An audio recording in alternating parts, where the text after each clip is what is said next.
Kusima eli abalina emitima egirumirirwa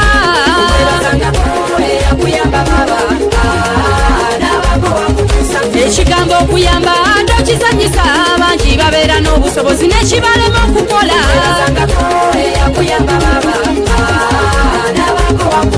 abamu be mulaba abanene mu nsi muno bakunyumiza gyavudde zikubamu ne zaaka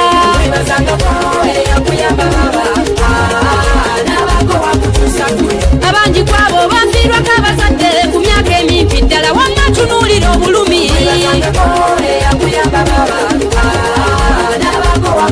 abalala basalawo n'okuddukira ku nguudo kubanga basigalawo okubayamba ababeesamba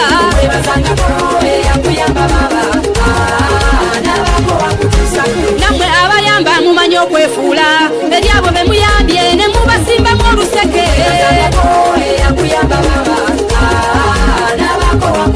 eriyo ne bendabye abalaga okulumirirwa ne bajja ng'abayamba nga beenoonyeza byabwe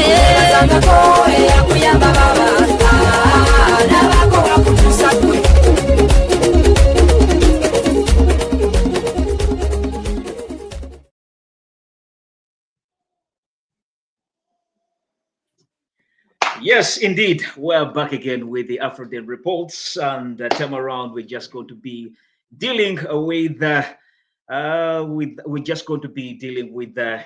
Diaspora Diaries, and this time around it's the man himself, Dr. Aggrey, the one who gave us, a lot of surprise last time when he was sharing his experience in the agriculture field and how he traveled from Israel, then he came to Denmark, and then in the process there, he encountered the driving license, an area where we wanted to scoop, and then we see how we can make it even, or how we can share more of his experience on how he got it, the challenges, and how he made it.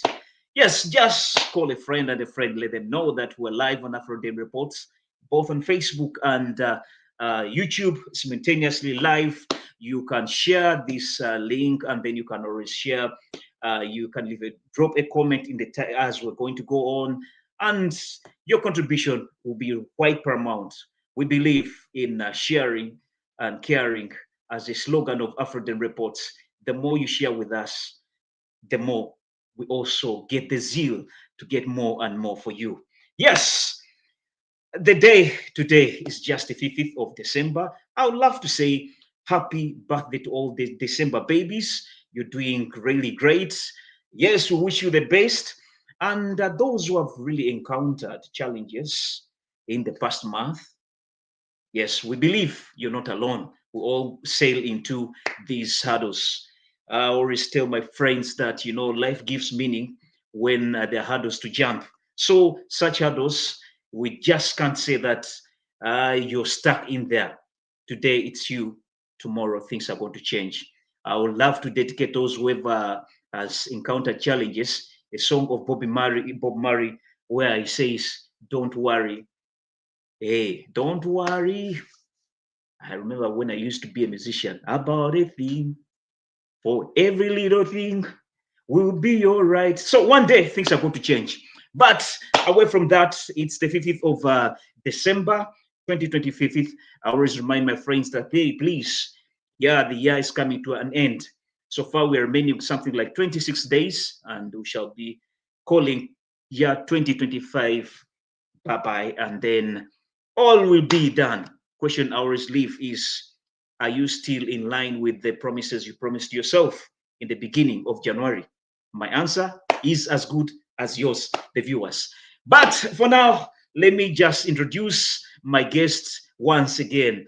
Yes, with me is Dr. Aggrey, the man himself, very fresh from Uganda. He has eaten enough sun. I believe he collected enough sun for us. By the time we leave the show, we shall be all sweating. Dr. Aggrey, once again, you're welcome. And for those who don't know you, just let them know who you are, and then we go into our topic of discussion. You're welcome, Doctor. Yeah, thank you. Good evening, viewers and the people watching me from other countries and in people in Denmark and all other people in Arab countries and everywhere. Good evening to you all. So, Mr. Mogi, once again, I like to give a big salute to you because it's going to be my second time having an interview with you. And this shows me it's really not an easy thing because when I made Mhm. the first interview, we really felt I didn't know what was going to take place, but later on I found out the results and I really enjoyed the interview and people were calling me, telling me about the stories. So thank you very much. We are back again on air and I like it and I like to share my views. So I really thank you so much. And then the big salute, the Afro Den team that always really look for people like us who know nothing about media and how it goes, trusting us and giving us that confidence to be on media. It's not an easy Mhm. thing. So, Nice. in my introduction, I'm Dr. Aggrey, chairman, uh, working as a farmer, and I'm a farmer by professional. So today I'm here not to talk about farming, however much I'm a farmer, but there are always agendas that follow farming. So I'm here for that, to speak just one department that can also help you when you're doing your farming job. This agenda also matters a lot for most of farmers in Europe. And it's the most demanded by all people that have traveled from Uganda to Europe as of today. This is what Mhm. everyone yearns to have, and that is a European driving license. So we are here to talk about this, and I'm very glad to all the viewers here. We thank you for taking your time and view me and Mogi what we talk about, and we really appreciate your time for subscribing to the channel, for subscribing to Afroden Reports on YouTube and Facebook. So me, I'm always glad when you meet Dr. Agre, when you meet Chairman, I'm always available for you guys. And this also goes to people who will see this interview. We have proposers and opposers. To me, to me as Dr. Agre, I have nothing like a crush or a beef on someone, but Yeah. I'm here as a as someone who gives advice to people and someone who wishes to help people and give back to the community. And my motto that always drives me every morning is that regardless we move, advise and help. So that is my mindset. So all the viewers there, take it right from me that we just need to advise, help and move. And so for proposers and opposers on both sides, I call upon that you support the motion. So in this interview, let's not be one side or other sides, but I apologize to those ones that I did bad in the first interview, and I still apologize to those ones that I'm going to make bad in this second interview. So please feel free. That is life. We are helping people. This interview might not help you. It makes you feel like bad, but it will help your friend or your brother in the other hand. So please feel free. If you don't like it, you're not forced to watch it, but I request that you watch at least half of it before you go. Thank you very much, viewers. I love you all. Well, it's a blessed from Dr. Agre. Yes, live still we're having Bwana Masagazi saying salute to you. And yes, people live, you're just welcome. Yes, we are going to sail into this topic of discussion. And then I know it's an area where we feel these are just diaspora stories, and people have got touching stories. The more you share your story, you never know the lives of people you're going to touch on, the lives of people you're going to give confidence. I mean, also to pick up from that, because what I believe in is we learn from one another.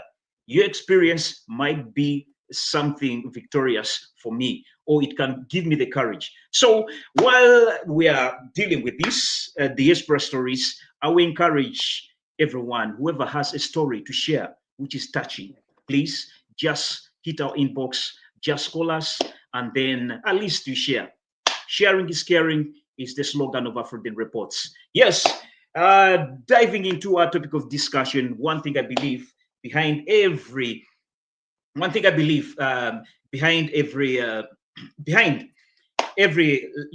license is a journey.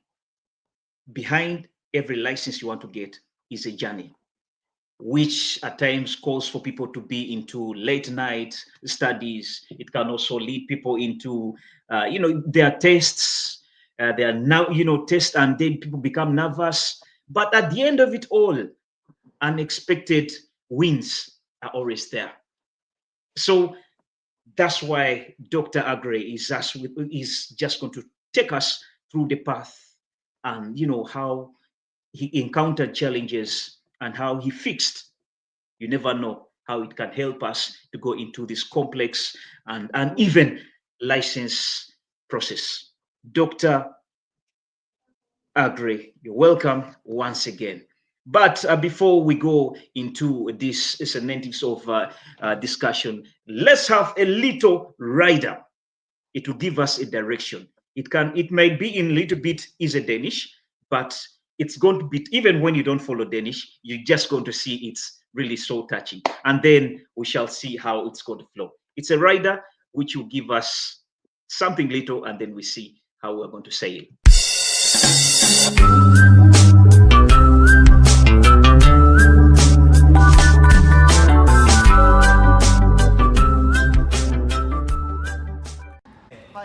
ديسكالكير يلا ابو عنتر يلا حبيبي اطلع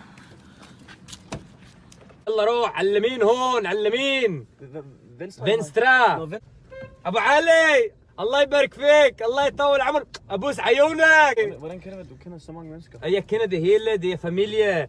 På den gade 700 mennesker vi kender. Abu Shrik, حبيب قلبي حبيبي. Vi er onkel fra fætter, fra hans søster, fra hans mand, familie. Jeg er helt forvirret lige nu. لك شو forvirret, du har givet mig hovedpine, وجع الراس. Du stiller spørgsmål, du kender ham, du kender du kender ud. Er jeg bestået? اسكت.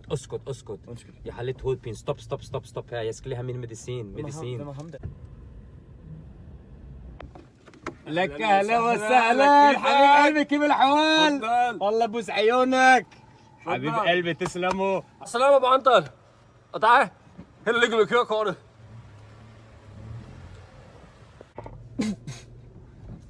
Abu Anta, hvad fanden er det for noget røg, mand? Det er medicin. Har du problem, den hjælper dig. Du har ikke stress. Har du kærlighedsproblem, den hjælper også dig, habibi. Jamen, den giver dig kraft, jo. Det er slet ikke godt at ryge som... Lad hold kæft, mand. Du snakker for meget for helvede. Wallah, det er ligesom pige. Hold kæft. Den er meget røg. Skot, wallah. Må jeg ikke åbne vinduet? Der er ikke så meget kul mere. Hvad mener du? يا ابو داي فهمنا. Hvor kommer han fra? اسكت ولو اسكت. Ryg. حبيب قلبي بوس عيونك.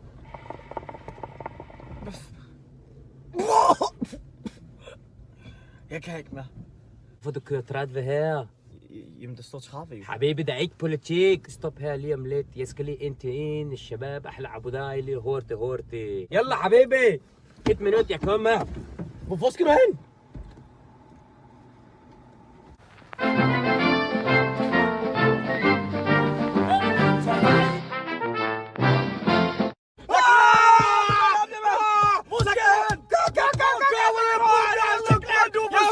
Şoğlu eşekler, ibneler paramı çaldılar. Aç verin. Allah, fucking die helvede, svin. Læg mig med dig, Abu Anta! Hvad med du?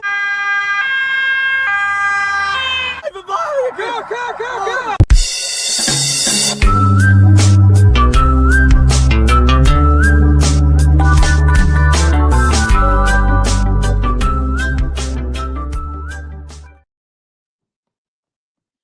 Yes, one of the most challenging thing in the driving license is the instructor you having.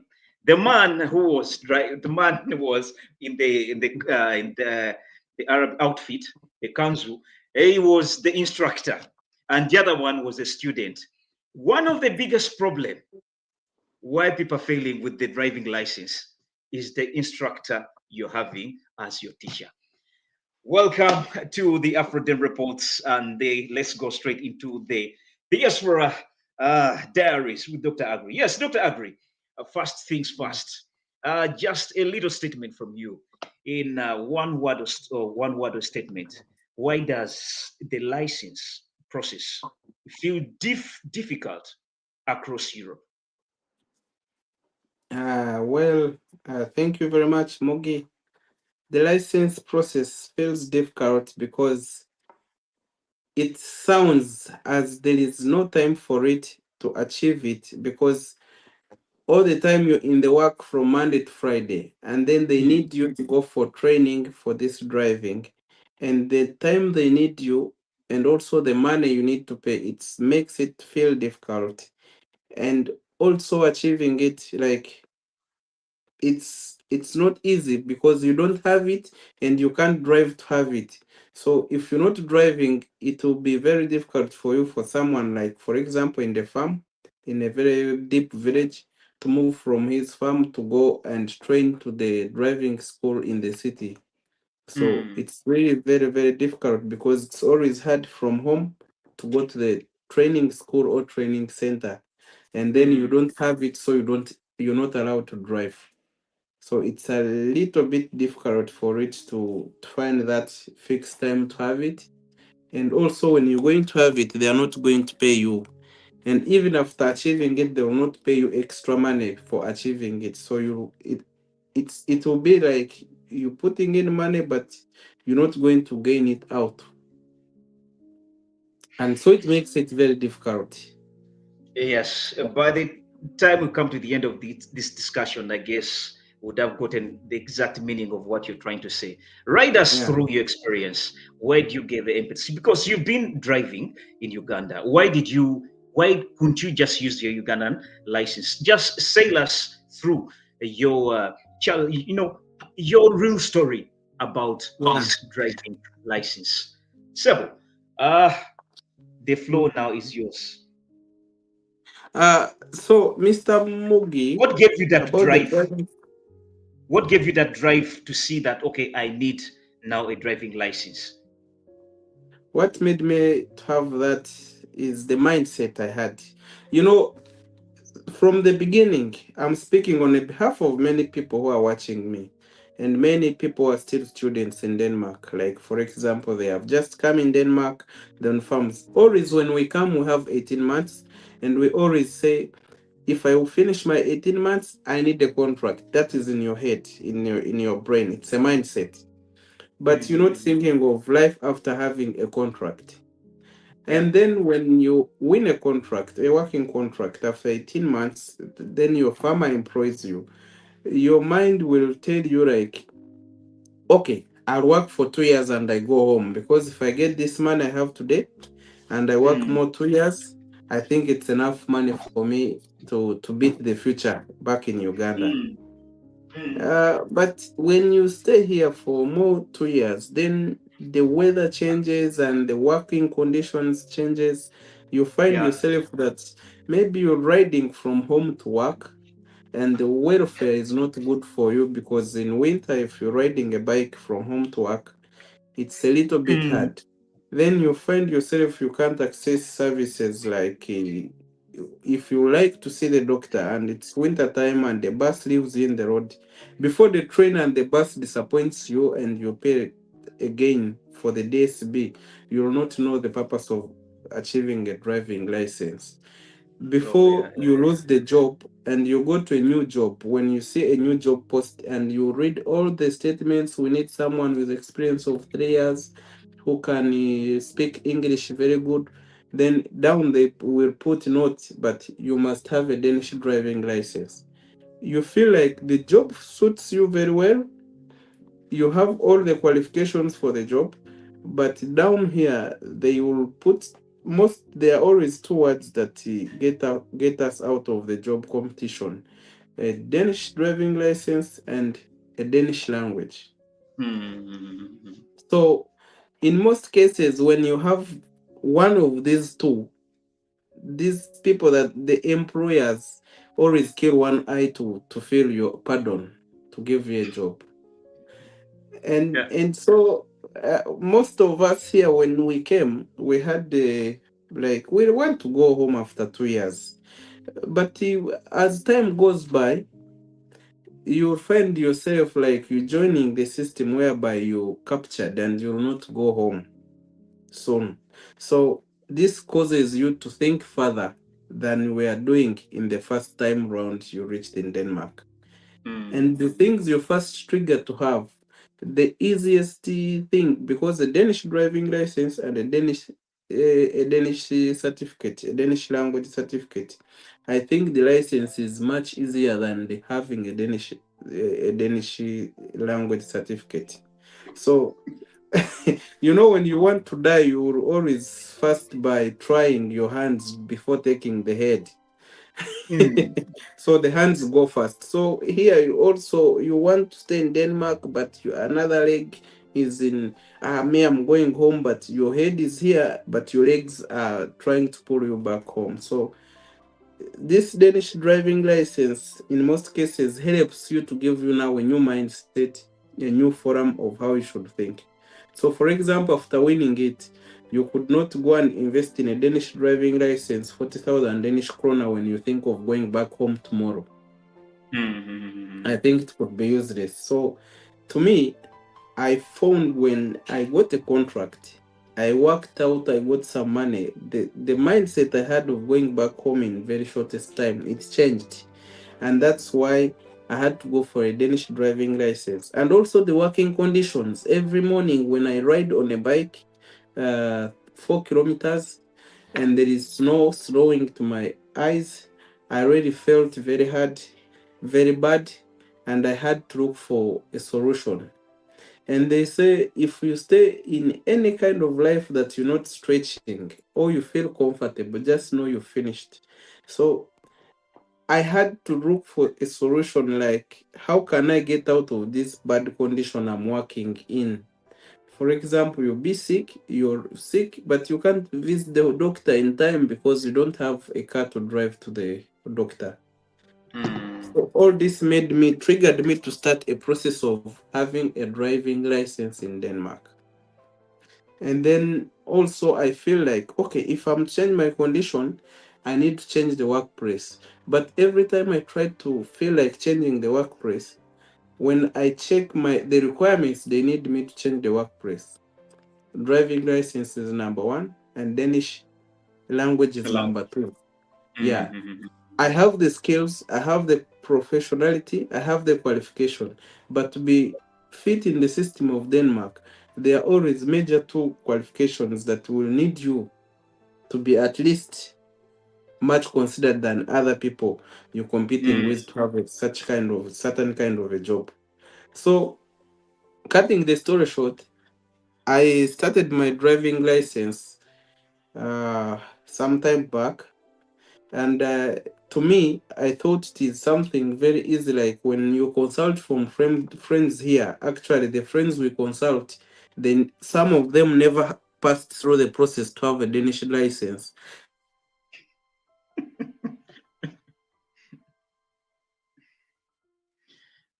Um, I think our guest has frozen. There's a technical issue on his side. It should be an internet interception. Yeah, but indeed, So it's okay. it's some unstable Wi-Fi maybe. Oh yeah, yeah. Yeah. Mm-hmm. So uh, it's really it sounds easy in many. Yes, when someone says I want a Danish license, you would feel like maybe you want a Ugandan license. How it is easy to get a Ugandan license. Also in Denmark, when you're here and you have a Ugandan license, you'll feel like it's easy until you try it. So many of people have tried. and they have passed through a lot of things like I did. I myself speaking, I have a Danish driving license, but I failed 7 to have this Danish driving license. And We didn't each get time that. I What? fail, I Come could again? pay. You did what? I own a I own a Danish driving license today, and owning it failed 7 times to own a Wow. Danish driving license, and I was driving a car with a Ugandan driving license.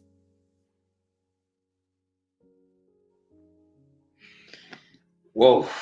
His So internet this is. gave me Mm. Yeah, so this gave me a different experience and a different feeling and a different character about a Danish driving license. Mr. Because Aggrey, I before Mr. Aggrey, one would love to know, yes, because if you shed more light on this, you've been driving in Uganda and you had a for driving 10 license. years. Why won't you just isn't a Ugandan driving license not applicable here for someone No, who's just no, the Ugandan license is always applicable for the first 90 days in Denmark. And if you've finished more than that time, you are advised to go and look for a Danish driving license. So to people who are new in Denmark, when you're here, your license can drive for the first 90 days. But if they exceed and you may be here for a longer period of time, then you Mm. need to look for a Danish driving license. And Uh, some cases, do you encounter the same challenges like the person who has just started? Case in point, I've just come here and I've finished with a Ugandan driving license, and the 9 months have collapsed. Do I need to start over like a new beginner, no, or there is a replay? there are Mm. two processes of what I know. There are two processes of having a Danish driving license. There is a process of that person who never drove before and who doesn't have a Ugandan driving license. Mm. And that is also a process that it's a little bit bureaucratic. It takes a little bit lot of time and a lot of money, because Mm. then you need to go in class for some specific lessons, and you need to go for more practicals than someone whom they found that is having a Ugandan license. Because if you have a Ugandan license, you come in for exchange of your driving license into a Danish driving license. Then if So you you don't go into all those semantics of like a new beginner. no wait maybe I can speak a little bit of how I got the Danish driving license. It is like I had a Ugandan driving license, and when I come here, I had to change into exchange of my Ugandan license into a Danish driving license. But they always give you a condition. In this exchange, you will go to when you take your Ugandan license, they will confiscate it. The Okay. commune, or the how we call the commune in English. The commune, people here know the commune, or Municipalities. the Municipalities. municipality. Yes, Mm. the municipality always take this license, because now you have requested to exchange your Ugandan license into a Danish one. So since you want a Danish one, they will take this, and so you start the process of achieving a Danish driving license. But before we go further, there is always like a process of going to the doctor. That is the process number one. To your doctor. People in Europe or in Denmark, you know that everyone has his or her doctor. And then the doctor will check you if you have the eyes working well, if your mind is okay, if your blood sugars are okay.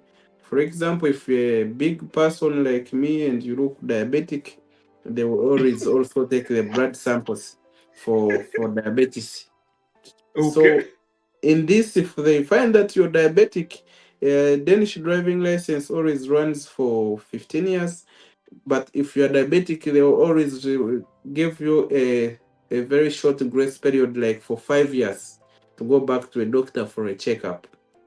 So Compare and contrast this medical checkup. Can you relate? Is it relatable to what you had in Uganda? to be honest, in Uganda, I didn't have a medical checkup for driving license. I didn't have it as me, but But is I it had mandatory? Ugandan driving license. But But in in Uganda, is it Denmark, mandatory? in Uganda, I don't know as of today because I got my driving license last 10 years, but I never visited any doctor. However, I went to a driving school in Uganda that taught me how to drive. That is Divine Brother. But in Denmark, I found that I had to go to a doctor whom I didn't visit in Uganda. Good thing the doctor checked me and my eyes were okay. My everything was okay with doctor's report. And So you are I good to had go. to, yeah, I was good to go. However much it Okay. is bureaucratic because you go to a doctor and they tell you in the next 1 week you're having results, then you have to wait again. So all this will take like 1 month. So after a doctor, you go to the commune.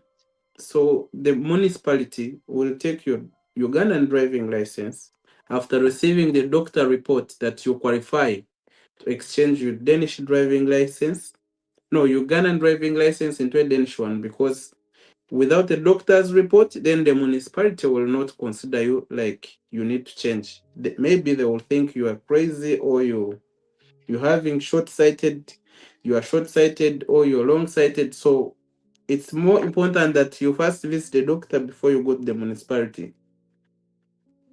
And so what the municipality does, they will send your Ugandan driving license back to Uganda to the Ministry of Works and Transport to prove if it is really true that you achieved this license from Uganda. So my brothers and sisters here in Denmark, don't bring the NASA driving license. The NASA, not the original. In Denmark, they want original because they will send it back to your country for satisfaction Wow. to satisfy if it is true or not. So I advise everyone here who use the NASA to get to be here, don't provide it because you'll cause yourself much problems. So I think this will take also like 1 month for this process for the Ugandan guys to reply that this is original or a photocopy. And if you, as soon as they get the feedback from Uganda, they will inform you through your ebook or digital post or Meet DK.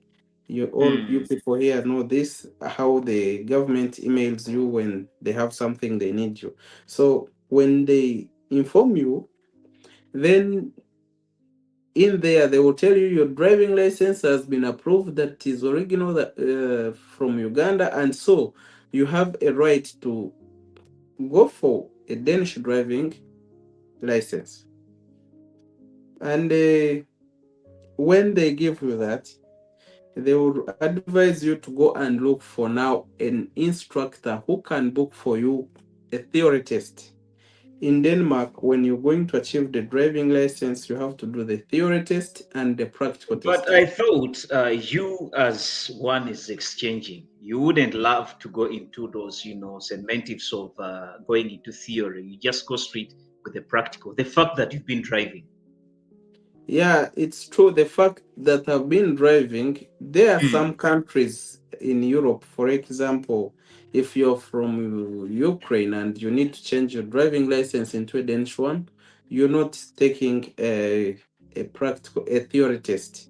But Uganda is considered Third world. according to the, yes, it's the third world country. And so since I'm from there, both my license and my passports, they are always considered like uh, we are the third world, and we need to accept this, that Uganda, we are developing. We are also not standing, but we are developing our ways to be like them. So in this case, it's you who needs them. They're not the one who needs you. So in this case, you don't have choice as a Ugandan that me, I need practical because I've been driving. So for them, they want you to be on their standard of driving on their roads. And in this case, it's not by choice, but it's a must that you have to do first a theory test. And this theory test is the one to lead you to a practical test.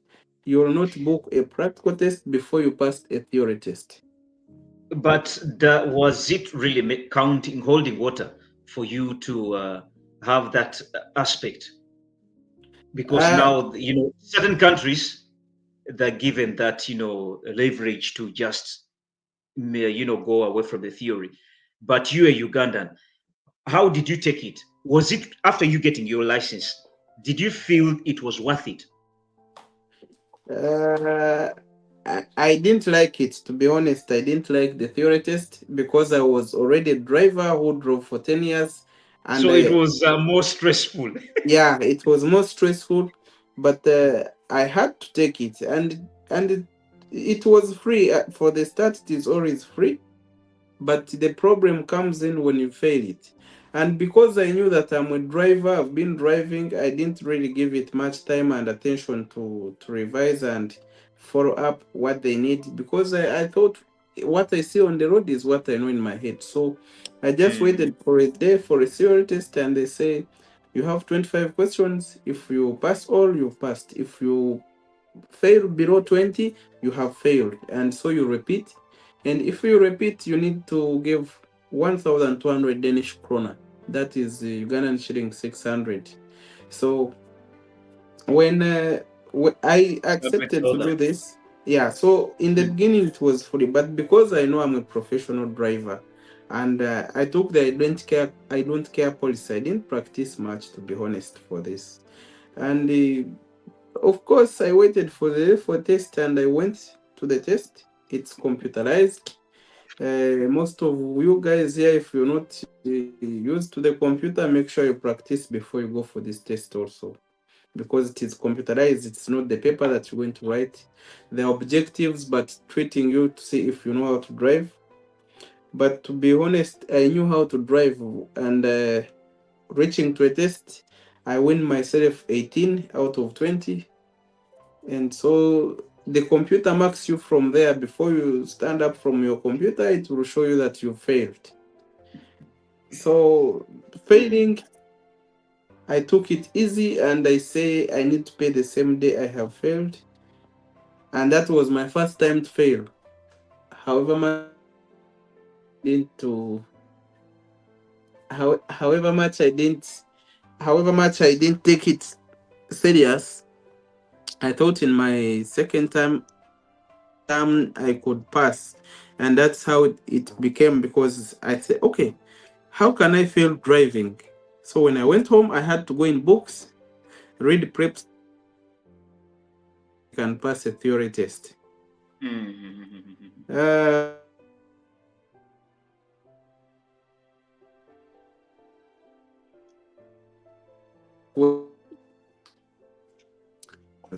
So the internet is up and down. But the worst part of a theory test, it's like you have practiced for 1 month before you go for a theory test. But when you fail today, the next booking will be in next 1 month after you have paid. But then it makes your brain sleep again and forget the system and forget the process for what you have revised. So I think Mm. that was my worst problem with these people here. Why would they make you forget everything you had practiced, and then they want I to found come it afresh helped you again? to practice more, because uh, prolonging you like that is Yeah. more of preparing you for the next encounter, getting ready. Yeah, but they always want you to forget, and you come back as a new customer. But the good thing, when I went back for the second time, I had to pass Mm. my Danish theory test with 23 out of 25. That was now a beginning of the problems. And when I passed, now my friends, now bro, you finished, and because you know how to drive in Uganda, now here you have passed. So for practical, you will just pass. And to viewers who are watching me, these things of driving, they don't need you to speak much. Whether you passed before you get your driving license, this one. Don't speak much. Neither the friends or family, just keep quiet and do your stuff. Because the more you speak, the more you fail. I win my Danish theory test and I spoke much. All friends, I say, I've won this, and everyone is telling me, you'll pass because practical is easy. But it was the beginning of problems.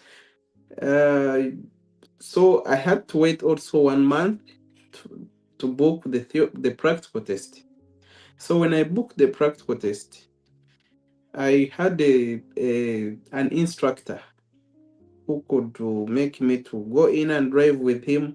But of course, most of them are interested in money because every time you drive with him is 35 minutes, 600 Danish krona, that is 300 Ugandan shilling.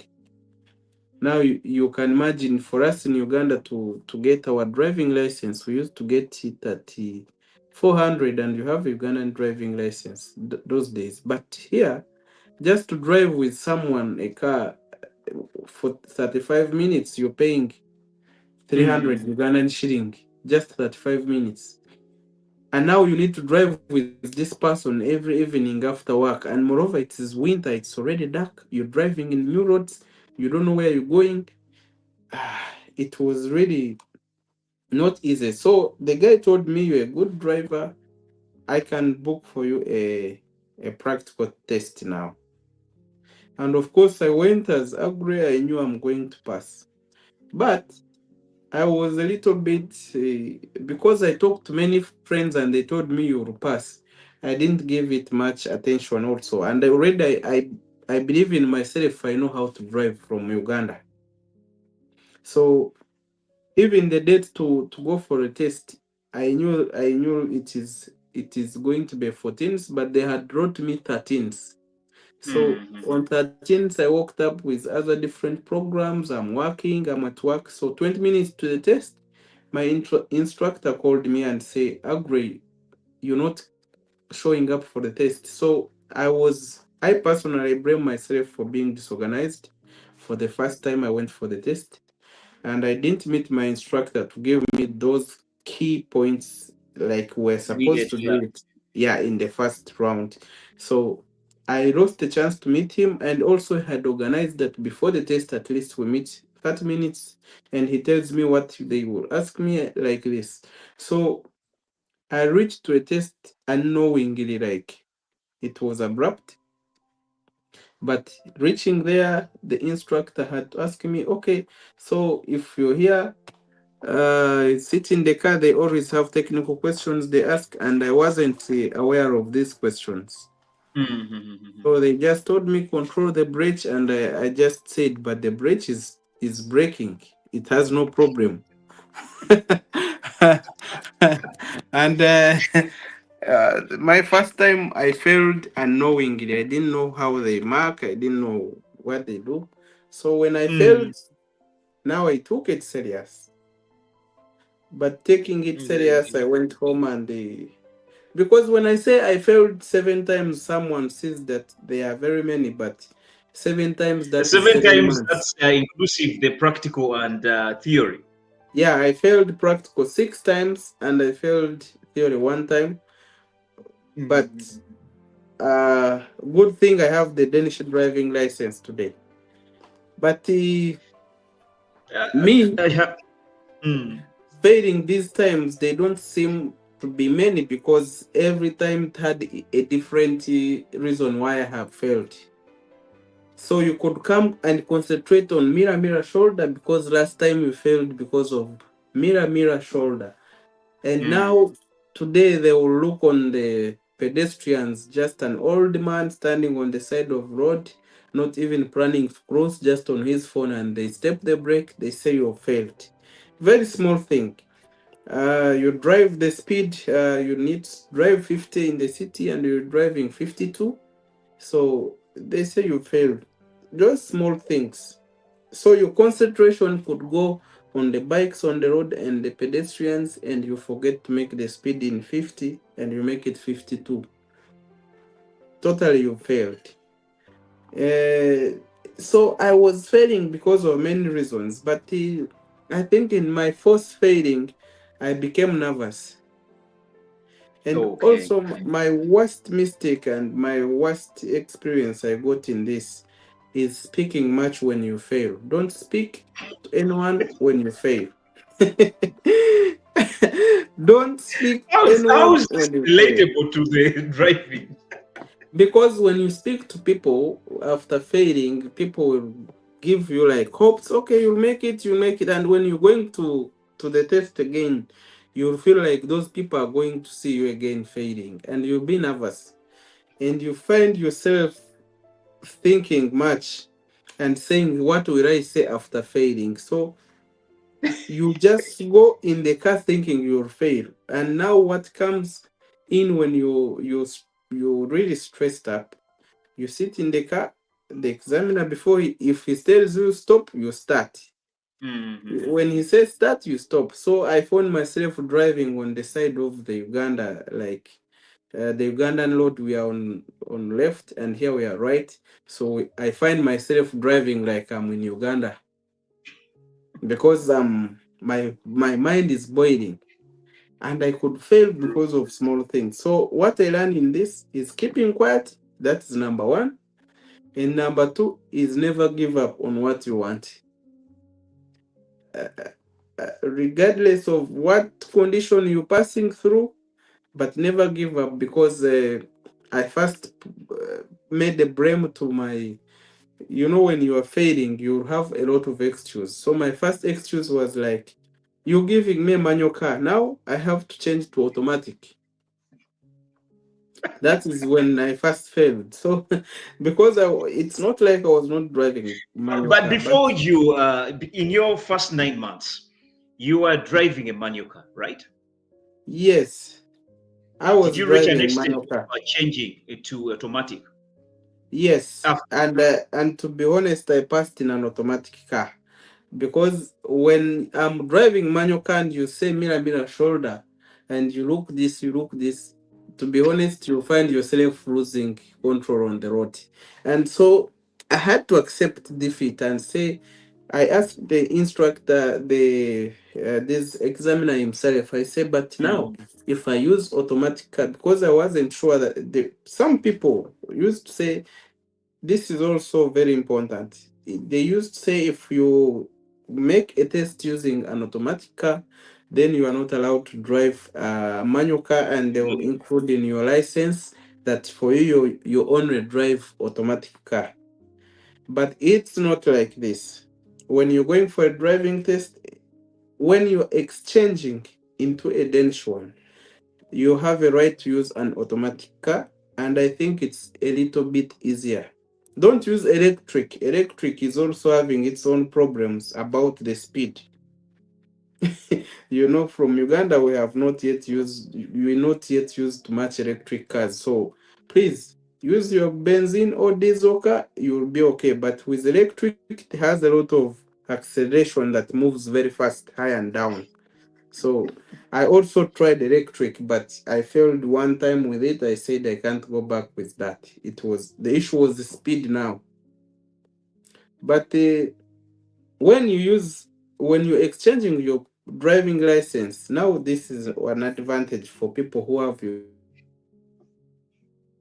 Ugandan license or Danish license. And then it's a disadvantage for people having no license. If you're having no license and you need to get a Danish license, then you go to school, but you will a manual car if you want to buy a manual car on a test, mm, because they assume that you must be knowing to drive a car you're going to buy. But if you already own a license, it means that you drive any kind of car. It's not specific. So when you go for a test, you have an advantage of using a manual car, an automatic car, sorry. So this is an advantage for people that already have a Ugandan license. It's the only advantage they have, and they also will take less time and money in the system than the people that are just going to start getting a Danish driving license from scratch. That is a different story. For getting a Danish license from scratch in here is mm. a miracle. It's time consuming. If mine took 1 year, yours would take 2 years. And if mine took 10,000, yours will take 20,000. So it's double. Just get what I spend when I got mine, exchanging a Ugandan one into a Danish one, and you multiply by 2. Then you'll get. So if I failed 5 times, for you fail 10. If I paid 10,000, you pay 20. If Yes, so, it's indeed. better for you to have a Failing Ugandan is license to exchange it into a Danish one. yes, indeed. Failing is part of human way of living. Yes, we always go in these encounters. That's why we came with this topic of discussion. Where I believe it's coming with its challenges, and I believe we always encounter a lot of experiences whenever we come to this. But yes, let's just have a little commercial, and then we see exactly how we are rolling with Dr. Aggrey's experiences. Let's just have a commercial break, and then we come back in full gear as we sail into his experiences when he's getting his driving license.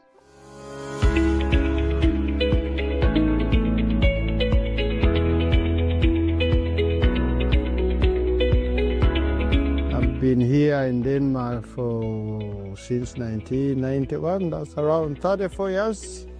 And of recent, I've been impressed that we can have our documents here, especially the passport, the ID, the visas.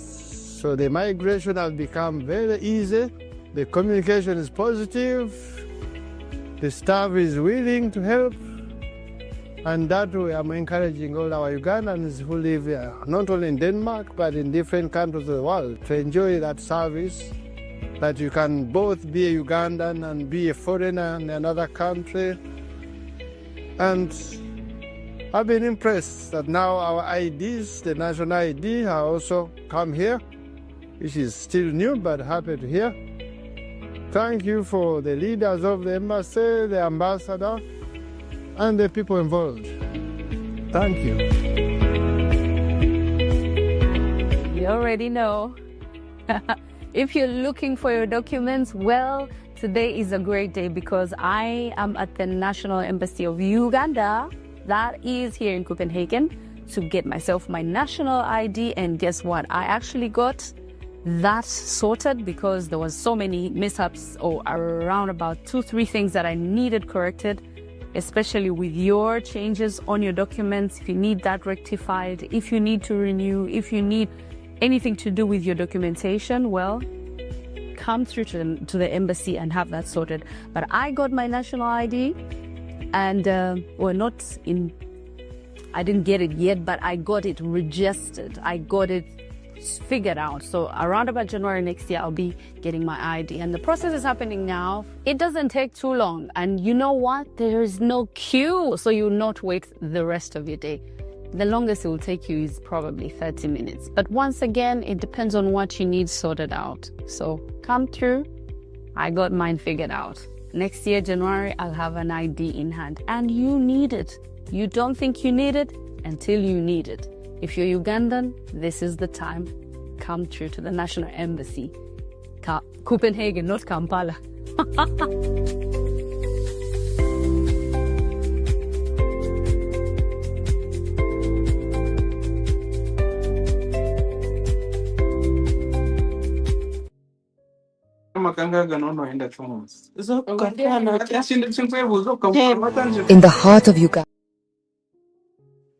In the heart of Uganda is an institute designed to prepare students for rewarding careers in the vibrant hospitality industry.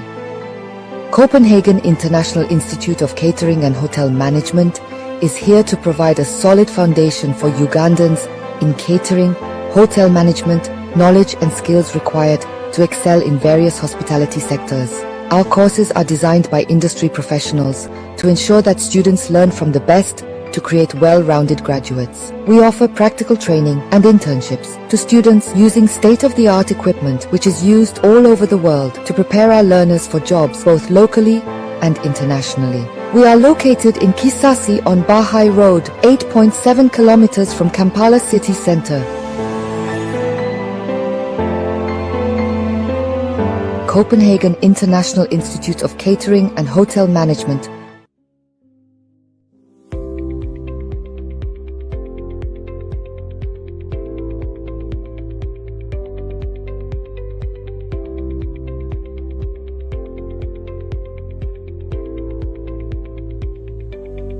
We are doing a mass enrollment of passports and national IDs. We started in Gothenburg, Sweden, where we enrolled over 200 people, national IDs and passports. We had people of dual citizenship securing their identity. And now we are back at the embassy at Niels Anderson Vej for the mass enrollment from the 3rd to the 6th.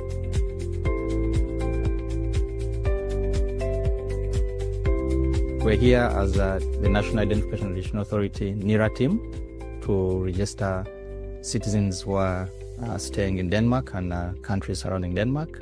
It's been a very good but cold. I don't know how you guys stay here, but the weather here is so... I miss home. I miss Uganda. I don't know, but yeah, respect to you guys who are here.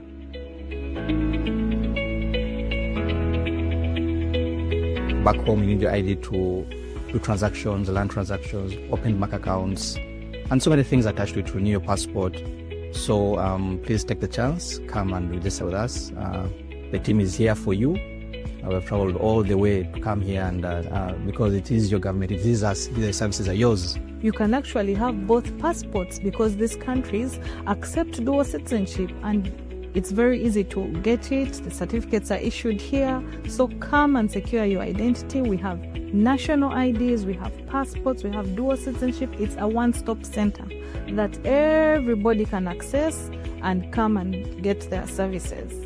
So I'm calling upon all Ugandans, Muje, services Zamwe. We are all here as the embassy team to support you get the services.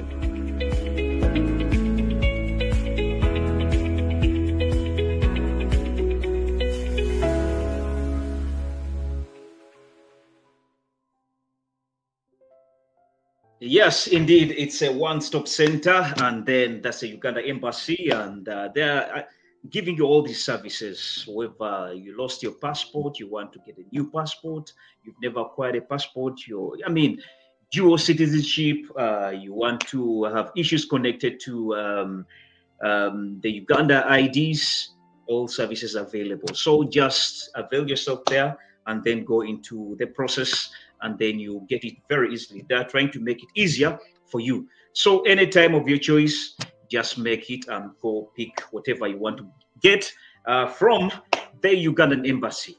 That aside, let's go back to our guest, Dr. Aggrey, who is giving us his experiences of how he really managed to maneuver to get the driving license, where he failed 7 times, but at least he managed to get it. He's not alone. Personally, I've been there. I have failed, and later I got it. And I know you, the listener, you've also encountered your experience.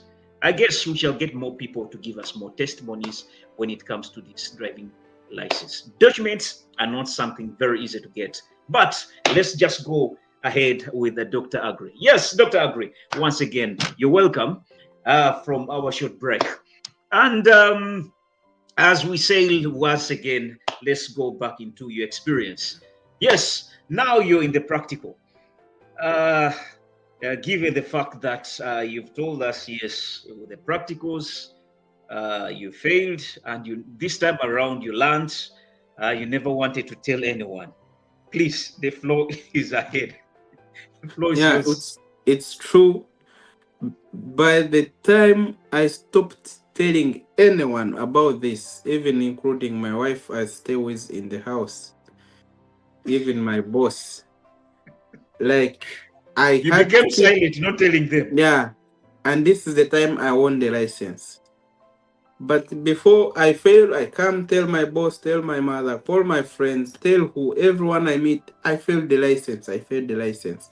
These people are not the one going to serve you the license.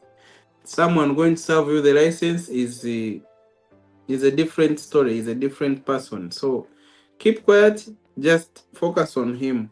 And when you go that with your mind that is in one position, not thinking about what you've left behind, and also feeling confidence that these are also normal people like us.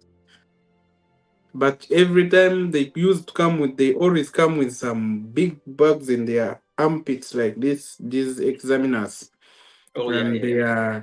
they are old, they are big, and they are not smiling. So you feel like you are nervous, You and become that is nervous. the beginning of you failing. And Is this driving test exam that really tense? Is it relatable to the experience you got when you're still in the college? yes, 100% relatable, because many things I did in a theory test and I studied in a theory test were applied practically when I'm doing the practical exam. And that is the reason when you're from Uganda to Denmark and you never drove on the Danish roads or you never did the theory test, you still lack that discipline in the roads on how people drive and how they should be driving. So before I used to see people like when you're crossing the road here, they really wait for you to cross the road like you're a king. And no matter what color you are, but people really respect you and they are not honing, they are driving, keeping distance to each other. I thought it was grown up in them, like it's their system, but all these things are taught in the theory test.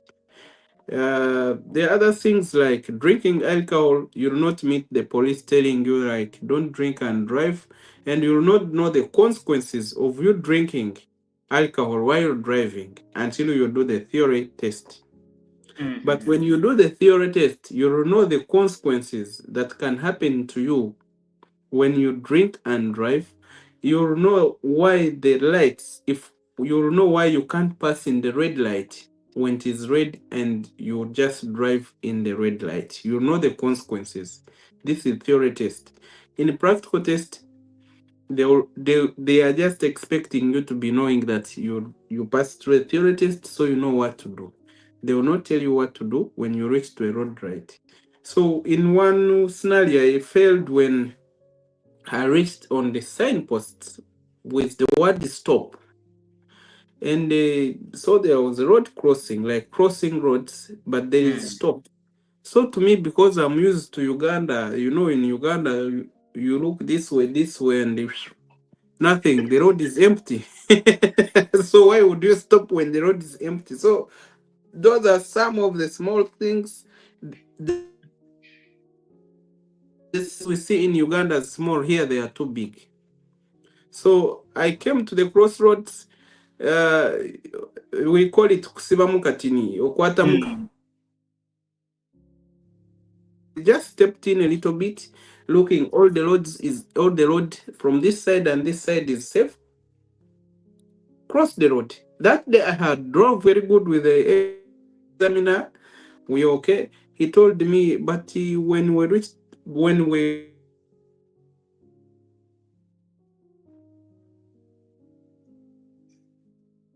and the guy looked into my eyes and he told me, you have failed. But to be honest, he told me, do you know why I have failed? I say, I have not failed today. He told me, in Denmark, when you reach where there is stop means stop. Do you know English? I say yes. So he said, at least you would stop for 3 seconds or 5. It is 3 to 5 seconds stop, not 1 second stop. So just stopping 1 second made me lose a driving license that day. And that's the day when I felt worse. I went home and spoke many words. Of course, after you fail, you'll go home with different attitude that day. They are racists. They don't like me. I'm doing in the city. You always have a lot of excuses. But to be sincere, there is nothing you will do to them, whether they are racists, whether they are old, whether they don't speak good English, whether they do what. All these words you will speak them, but you It speaking won't them matter. because You of the fail. anger. Yeah, but they are not going to prevent the problem. and there is no way you will really get the license before them. So I went home, I spoke many words. They are racist. They didn't like me because I have a big size. Because what? There were many words I spoke, but today I remember what I spoke and I saw the system and I see how people drive on the road.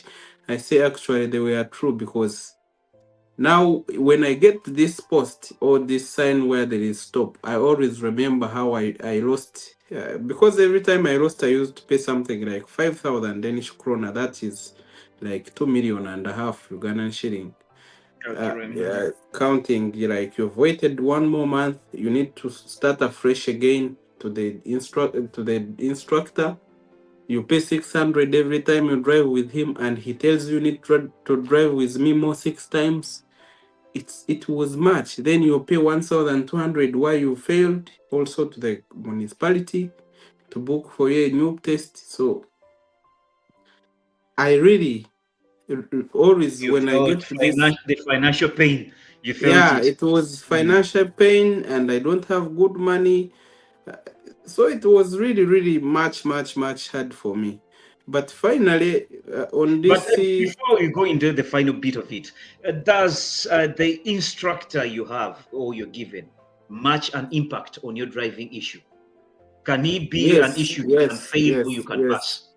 100%. The instructors, you need to always consult or make some little research about the instructor before starting with him. In most cases, they are the instructors. For example, me at the beginning, I failed because of the instructor I got.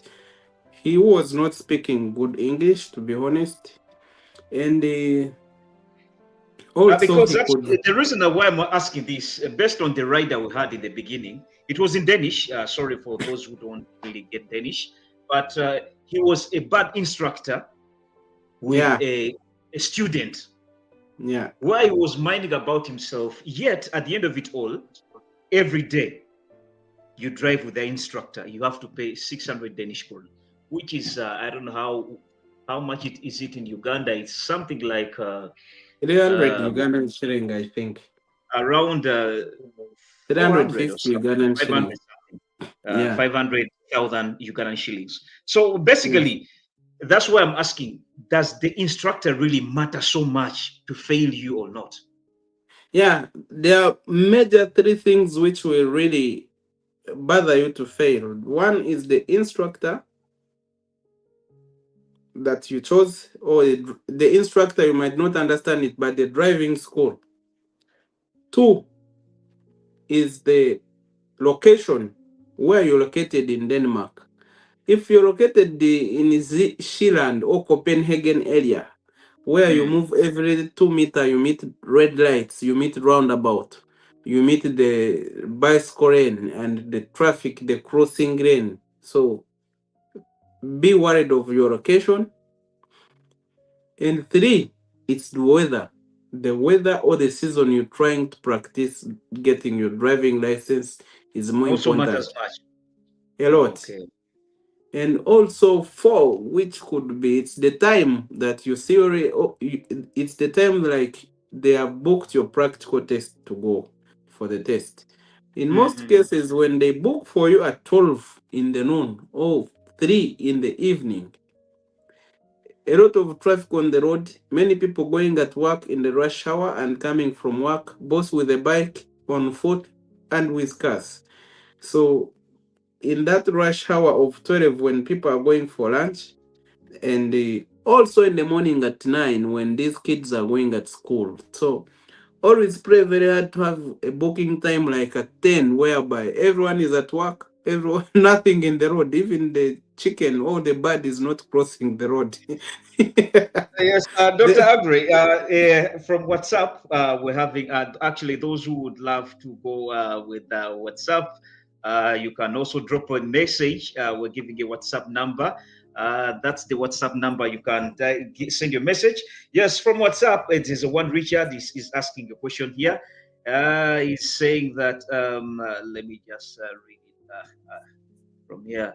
He's saying, thank you, Dr. He's saying, thank you, Dr. Aggrey, for your experience, we are gaining a lot. Some of us who are nervous, who are yet to go for the driving license.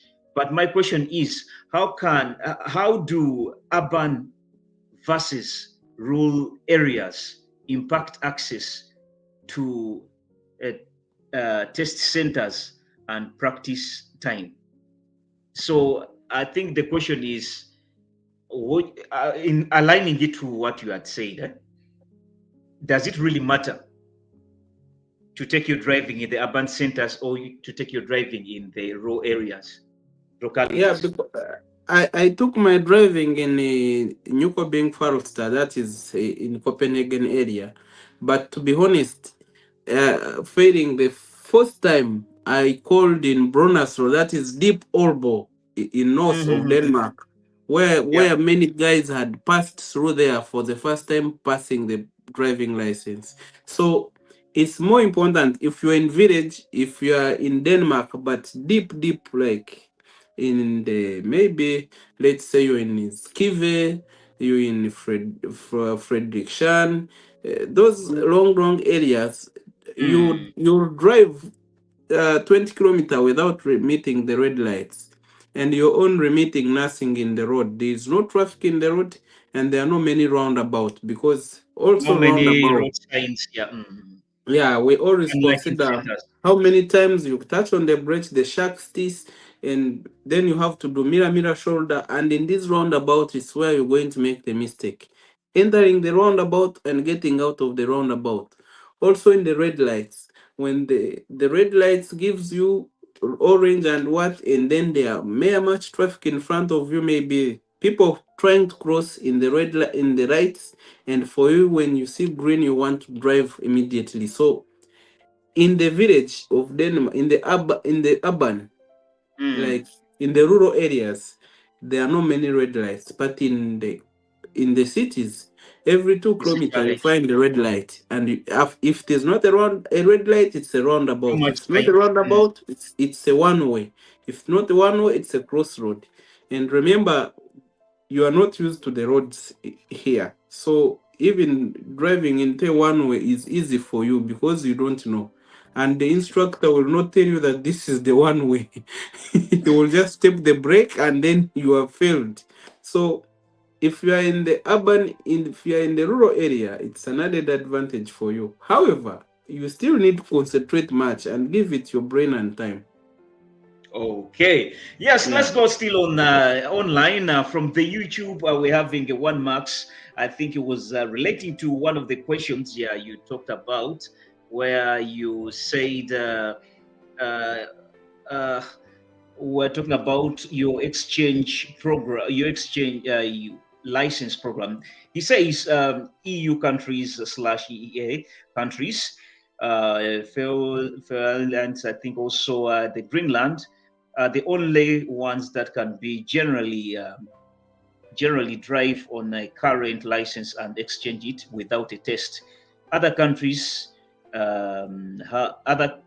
others have to do theory and practical tests. I think it's very right, Yeah, because it's also right. when I was doing mine, we had some from Japan and North Korea, no, Southern Korea, and then also we had another one in my class. I think one from the US.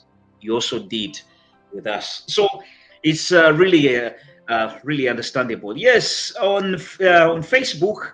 Yes, we're having Bwana Eddie Cool. Yes, Eddie Cool is saying this. Yes, he's saying, Smoggy John Remy, I think Aggrey should really take a moment to appreciate the level of the roads safety in Denmark compared to what we see in Uganda. In Denmark, everything is built around protecting lives, street drivers, training, discipline, road users, regular vehicle inspections, uh, respected speed limit, and then strong enforcement. It's a system where rules automatically work, and then that's why Denmark constantly has some of the lowest accidents and fatal fatal rates in the world. Uganda has a constant, has a con, Uganda by constant faces, then he leaves it there. Yeah, I think these are all lessons learned because what Eddie Cole is actually trying to echo is that it's really paramount to have these challenges. They make you to realize the worth, and through Yeah. this, lot has been many people in Denmark are secure with their lives because of such um, trainings, which are seemingly to be stressful, yet they're helpful once you acquire a permit. Yes, Dr. Aggrey, as we go ahead, there is another question here from Slivia Namakula. Slivia Namakula is saying that um, if you no, he's saying that wait. Slivia Namakula is saying how do health, vision, and medical rules differ differently, affect legibly across countries? Basically, I think you were talking about still. Remember when you talked about the health element, when you took the health test and everything? So we were saying, how do they really differ? The ones in Denmark and those, the ones you took the other side. If you can give that in a brief. Yeah, for medication, like for example, people who are in diaspora countries, you know, the kind of medication we have and the kind of medication we have in our country. Here, it's not like you're going to see a doctor and give some Kintugani and then he gives you the recommendation later, like everything is okay on you. But also in Uganda, it's we are no longer corrupt in these hospitals. Actually, Uganda, we are really growing and we are doing some right things at a higher level. But for the medication here, it's like your personal doctor is want to give a report of what is on your body. But in Uganda, we don't have someone specific doing this kind of job. It's like when you go to Murago and when you go to Kabale, you'll still find a doctor to give you a medical report. But he is a specific person to do this for you. You will not just move from away from your doctor and go to Copenhagen and find a doctor to give you a report for this. It's he is your personal doctor and he needs to keep also this medical report for some good time. So, and also the things they test for in Uganda. I remember my friend tried to go for medical test for driving license. They never took blood sample from him, to be honest, but they checked the eyes, touch the left eye and right eye, and they say, you're okay to go. However, here in Denmark, when I went for a test, I did the same to read the letters A, B, C, D, and count 1, 2, 3, 4, 5. But because of my physical structure, you look big, you have some obesity, so they had to take the blood samples. This is my personal doctor doing this, and he told me we need to check for some elements in your blood. Maybe you have diabetes, we can't allow for 15 years.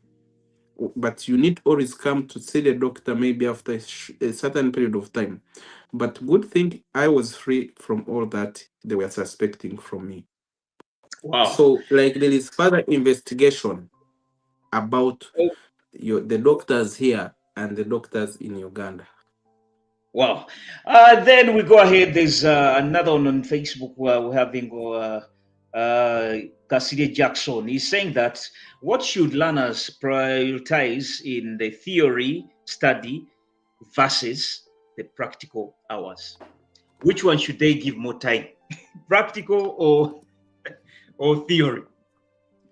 Right now, learners, it depends to which kind of a learner, but they are all more important. But when you understand theory is good because you will be aware of fines.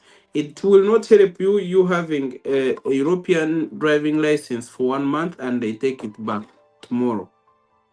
because there is having it and there is maintaining it.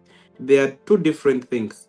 But Oh, if yeah. you don't do it, if you don't really understand the theory test, but still you will not go for a practical test before you pass a theory test. And their system is you need to understand them before you pass them.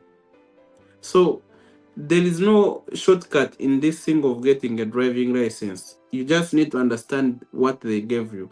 Uh, one most important thing I saw on the theory test is that it will give you a different mindset in you on the road. You will really have an innate system of driving, a desire heart to drive. Because in Uganda, I was just in Uganda recently when I got to Uganda, because I made the theory test, and when you fail, you read it again, you will understand it. I hit someone just because we failed to give the right hand giveaway duty, which applies here. It's not applying in Uganda. So I hit someone because he didn't respect me, and I thought he's going to respect me like I'm always respecting people here. But unfortunately, I had forgotten that I'm back in my country. So in 2 weeks' time, I got in Uganda. I had to cause an accident. Reason being, I read the theory test and understood the discipline of what people have here. And when you go to Uganda and you apply this discipline, then you'll sleep on the road, because you'll keep waiting for people to also think like you're thinking, and they will not think like you. They will just keep Let me driving ask you, over. Dr. Aggrey, does this saying apply when you go to Rome, behave as the Romans? Because, I mean, because I'm trying to wonder. You are driving in Uganda. For You come to for Denmark. 9 years, yeah. Yes. Then you come to Denmark. All what you had now changes. Did you encounter challenges? You just recently from Uganda. Did you encounter challenges? Did Yeah, you a lot become at of some moment nervous when you're driving back home? yeah, true, a lot of challenges, because in Uganda I drove from Kampala to Kanungu, and on the highway from Kampala to Kanungu, I had to cause a road accident. Reason being, what it was very hard for me to integrate in the system of Denmark from the Ugandan system. And now when I came to Denmark, I fought hard to integrate into a Danish system.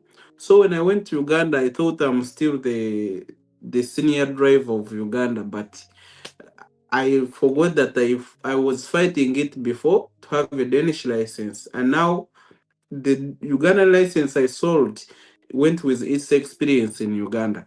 So when I go back home, I had to cause an accident, and it was mean wrong actually, because I respected for much time they couldn't give me when I got in the road, so I was hit by someone, and I just had to be on my knees. Please forgive me. I'm ready to pay for this car I have destroyed. And but also the approach matters. For this person I hit, he was really a good guy, because I approached him very well, and we solved issues like men.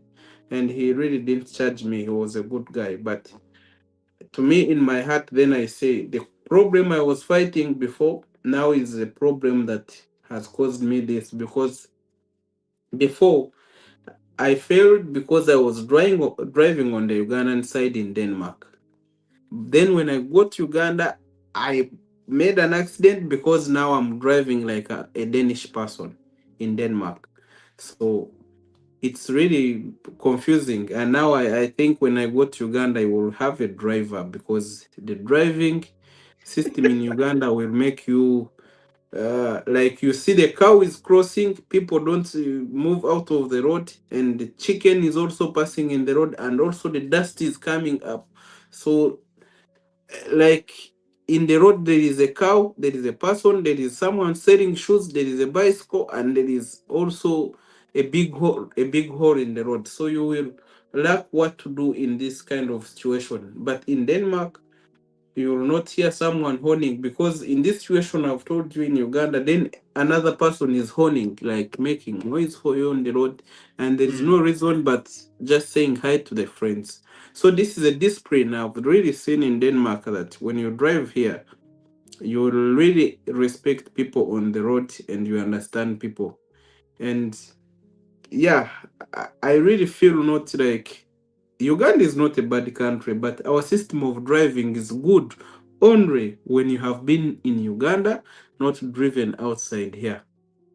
Yes, Dr. Aggrey, we're almost coming to the end of our show, but before we go for a commercial break, let me just have another question, and then we shall have another something like 2 questions, and then we shall call it a wrap. But before we go for a commercial break, just give me this one in a brief. What should the learners actually do before they begin their license journey exam? A day before, Learners, what should they put into consideration? before they go for practical license or for theory?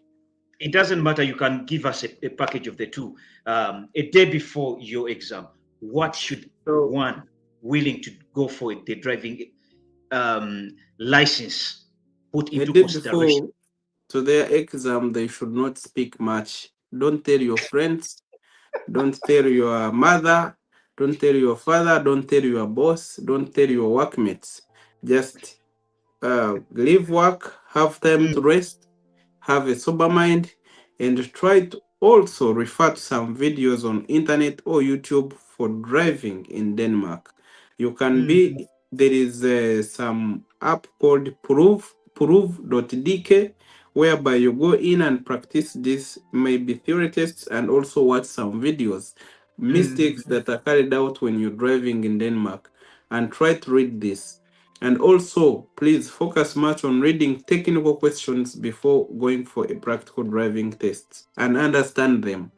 Most like me, I failed first time because I didn't revise the technical questions. So before you go, it's my advice that go on YouTube, watch some videos that can show you how to drive in Denmark and really have enough time to rest. And also, when you wake up in the morning, take a lot of water and breathe in for some good time. Make your mind free. Don't think about many things, how you're going to maneuver, how you're going to fail. Don't cram anything. Just go with a free mind. Because before, you could even sit in a bus and you feel it's you driving the bus. And those are the things that will make you fail because you've crammed how you maneuver in the roundabout, and unfortunately they'll bring a different roundabout and you'll find it a different way.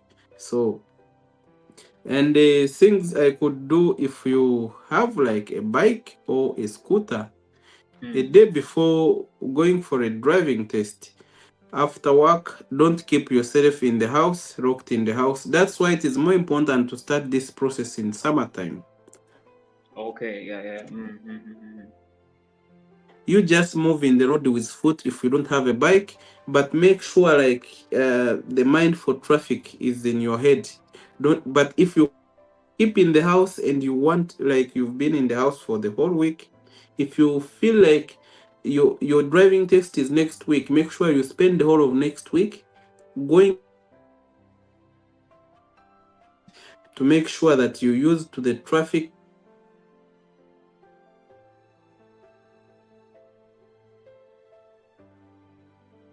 flows. But when you just come from home and you want to run to the city for the test, then that's the big problem. Your mind is sleeping because you know our Danish homes, they are always far away from the city on the countryside, like we farmers. So it's most important be in the city, at least have a bike, pass in those roundabouts, and try to do the exercise for the neck because, to be honest, Exercise for the neck. yeah, all this made me fail or made me fail because if you do not do the exercise for the neck, the examiner will say that you didn't do the shoulder. But at least when you do the exercise for the neck, even if you forget, but when you're driving, you're like this, he will say you've been observing the shoulder, and that's the trick too. Mirror, mirror, shoulder. Mirror, mirror, shoulder. Yeah, Oh, mirror shoulder. oh. So make sure your neck is ready to turn. And I Mm. think if you do all this, I have since I failed, I have helped, I think, 3 people to get their driving license, passing first time, and no one is failing because they learned from my mistakes. Okay, yes, Dr. Aggrey, yes, technology is way paramount and it has changed a lot of things. We see very many people, relying on technology. Yes, of which we can't run away from it. We've seen a lot of online classes. And in theory, some people prefer going to classes practically, and I mean, physically, they're in class, in the driving classes, driving schools, and others prefer doing things online and then they just go straight on that same day into the practical. I'm talking about the theory. Which one would you recommend? Would you recommend one just to stay online, or it's quite essential one to be practical physically in the class? Yeah, I think, to me, I passed using online. I didn't go in class for theory stuff. And to be honest, it's wastage of money and time if you go to class for theory practices. Because if you go on Google, you write in proof.dk and they will give you all the theory tests and you practice by your own and yourself, not in class. Because in this situation, you don't need to compete with someone in class, but you need to compete with your mind. Most important is to understand what they will ask you. And if you understand this, you'll pass.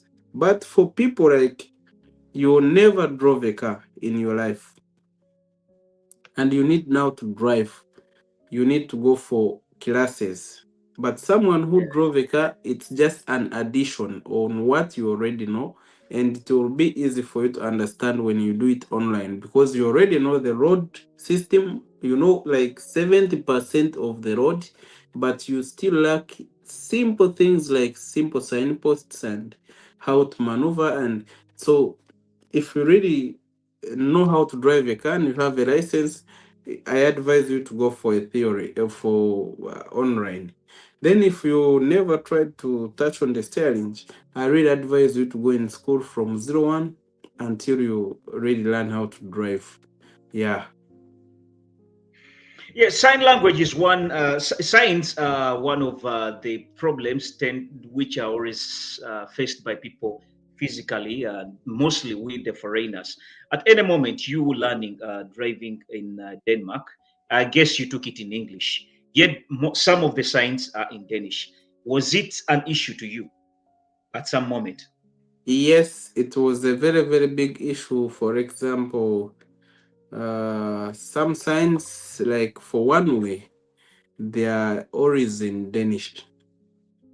And now also some signs like where the school is and children are crossing, they're also written in Danish.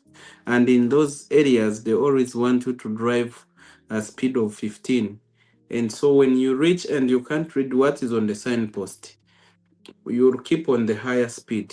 And so you will fail because you're driving a different speed in a wrong area. So science is very, very challenging accordingly. Like Danish, they always teach us in English, but they don't change their science to be in English. And it's we who moved from our country to their country, so we can't tell them that change this to English. It's really in Danish, and it is a challenge. But then I don't say solution to it. The solution is to go to the Danish school and understand what the sign mean. But the license is the one to help you to go to the Danish school. If you don't have a license, then it's hard for you to be in the Danish school also to study language. So it's really confusing about that situation, Mogi. But I think in the future, let's not make it like signs are the big problem. The big problem is our minds. Yeah, because at a point there I failed because of one sign that they say stop, but stop was in English. To be honest, it was not in Danish. But me, the stop in Uganda, it's like they have said just pass and go.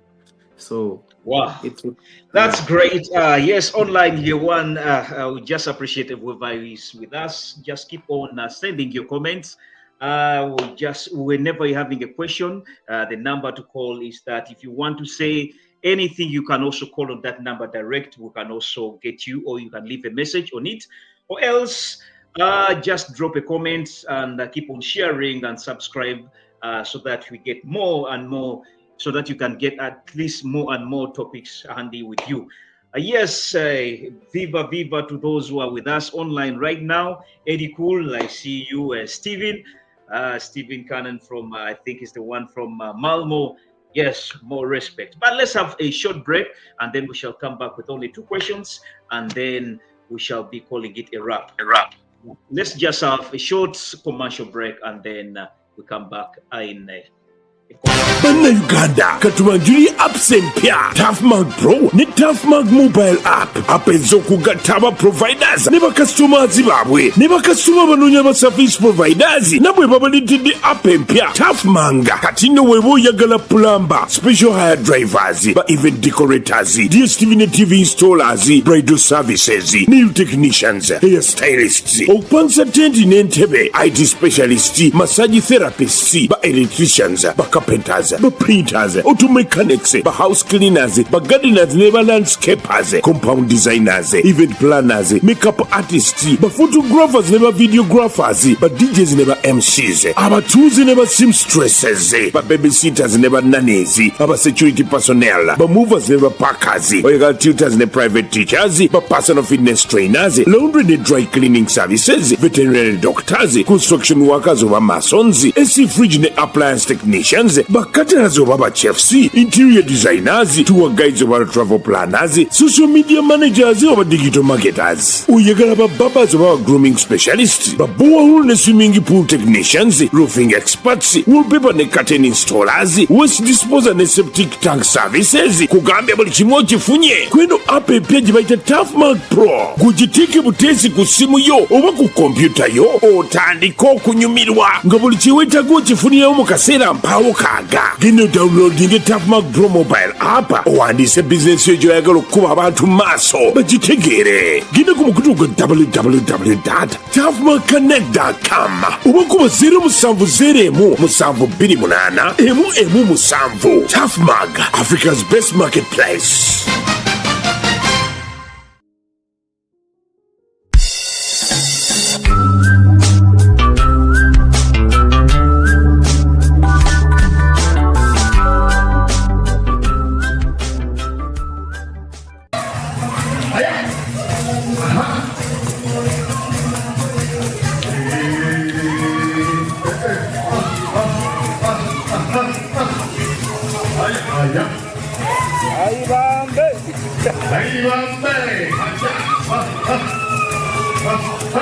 Dr. Aggrey.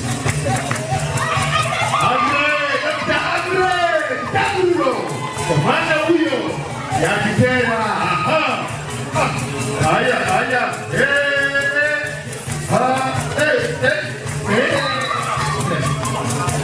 Mwato lina territory ya kusobola wano. Atandalye kulijja. This is Ziti Kambule. Uganda independence. Celebrations going on.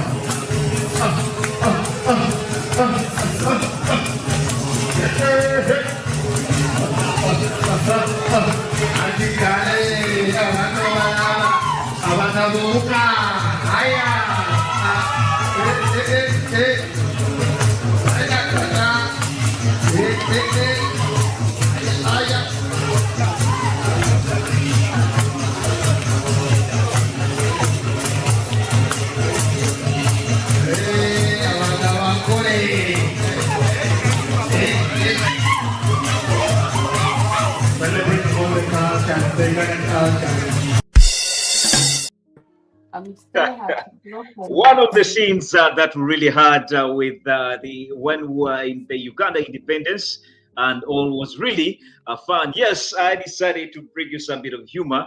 Yes, as we're coming to a close of our show. Yes, for those who just joined us, we've been with Dr. Aggrey, and we are sailing or navigating into the European driving license maze, and then actually we're just looking at the dynamics in it, the challenges, and how to fix this. Of which with our topic of with our area of discussion today, where we're dealing with the diaspora stories, as Mr. Dr. Aggrey is sharing his experience. At least we are picking something as a takeaway to learn.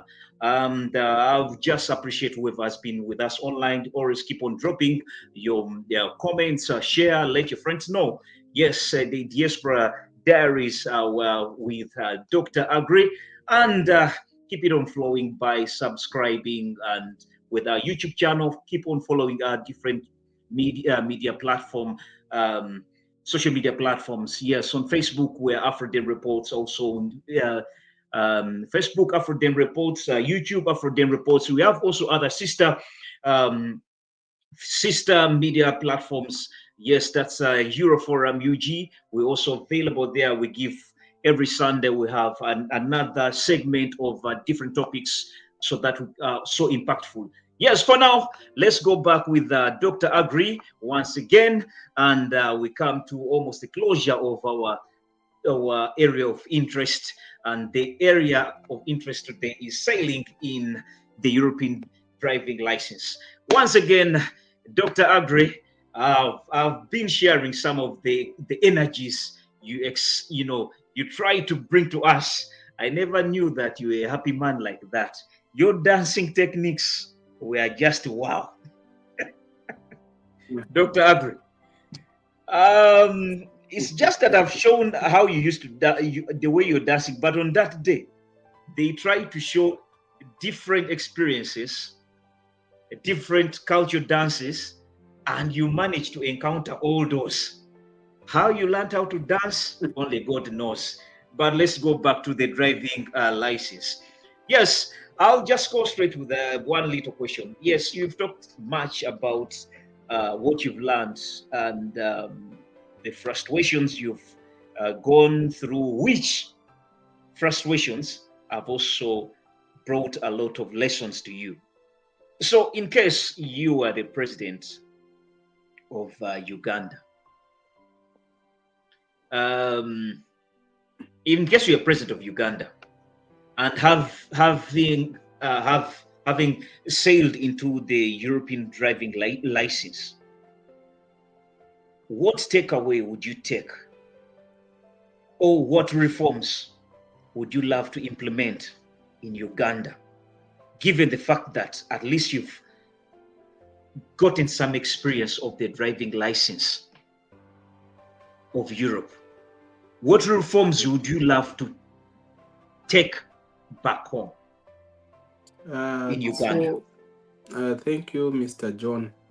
About if I'm a president of Uganda, if I'm a minister in the government of Uganda today, if I'm an ambassador, I think my first application, or my first reform I would wish Ugandans to think about is more civilization on the road and more respect for people on the road. And this can be done. To be honest, before I didn't know what is a theory test.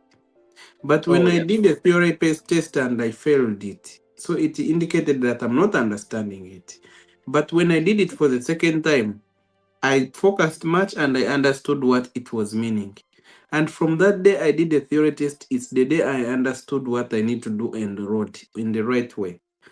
And I realized in the past 10 years, I had a Ugandan license driving well, knowing I know how to drive. But it's when I knew that I didn't know how to drive after a theory test. So, to me, to a Ugandan government, I might not be a president today, but I would advise, let's have a theory test for people, because if we have it in Uganda, and mostly you see in Uganda these days, yesterday they were benchmarking, they were introducing again the camera road lights, the road lights on the road, but people are not aware what is the camera for speed, what is it, the purpose, why are you, but in theory test all this is included. So someone is going to sit in the car knowing the implications of overspeeding, not fining him because he has done overspeeding. So I think most important is to add more education system on that line for transport. And something else I would emphasize more is like to put more signposts on the Ugandan roads, mostly on the highways, not only in the cities, but on the highway, for someone to know in this place there is a sharp corner, in this place there is a bridge, in this case there is a lot of accidents, so calm down, or the weather is not good. For example, you see roads here, they are really uh, digital, like the signposts on the road, some of them are digital. When it is raining, then the signpost will be 110 to drive. And when it is sunny, you drive 130 per kilometer.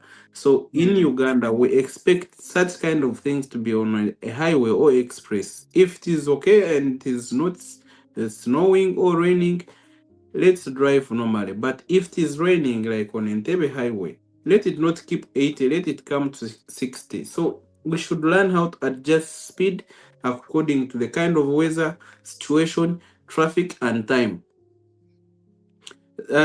So all this, we can't advise people to do so before giving them theory test, before sitting in the car. And in this situation, also having a theory test, because when I made my research, why are we forced to do the theory test, is that also these countries, they see we lack that, and that's why they are making our driving license to be low, of a low value. But if we can do a theory test as Ugandans, so I say I wish I did it in Uganda, theoretically. Then here I could just change my Danish Uganda license into a Danish one without bothering to do another theory test. But it's so unfortunate that in Uganda, I had my friend who is a traffic police officer, but she don't have a driving license. But she's getting people on the road that are breaking the laws for driving. So it means I don't know which kind of course like the traffic officers do in Uganda to be a traffic police officer. It's not like I'm undermining them or but it I felt like, but if you don't know how to drive, how could you make me to like I've broken all the laws or I'm driving wrong, but you never drove a car, even you can't start a car, but you're a traffic officer. So this gave me like a confusion, like finding a policeman who doesn't know how to trigger a gun. It's a really, yeah. So to Really me, as a disturbing. president, I would first start with all the traffic officers to make sure that they, on the level that they can also instruct other people what to do, and then everyone to sit in the car should have a theory test. That's Yes, what I would could love to encounter. drive the same question to the audience. That yes, please. In any case, if you come from a third world country, what other, if you've acquired a driving license from Europe or USA or the first world countries, what other reforms as a third world country, would you love to take to your home country? So it's just a question I would love to also share to the audience. Please, what other reforms would you love? Case in point, if you come from Uganda, what reforms would you love our country to have when it comes to the driving license experience? Yes, away from that, another one is yes, Dr. Aggrey. We're coming almost to the conclusion of our show, but someone who's just willing to start a driving license, who has just seen our show today, if if it's just starting from scratch,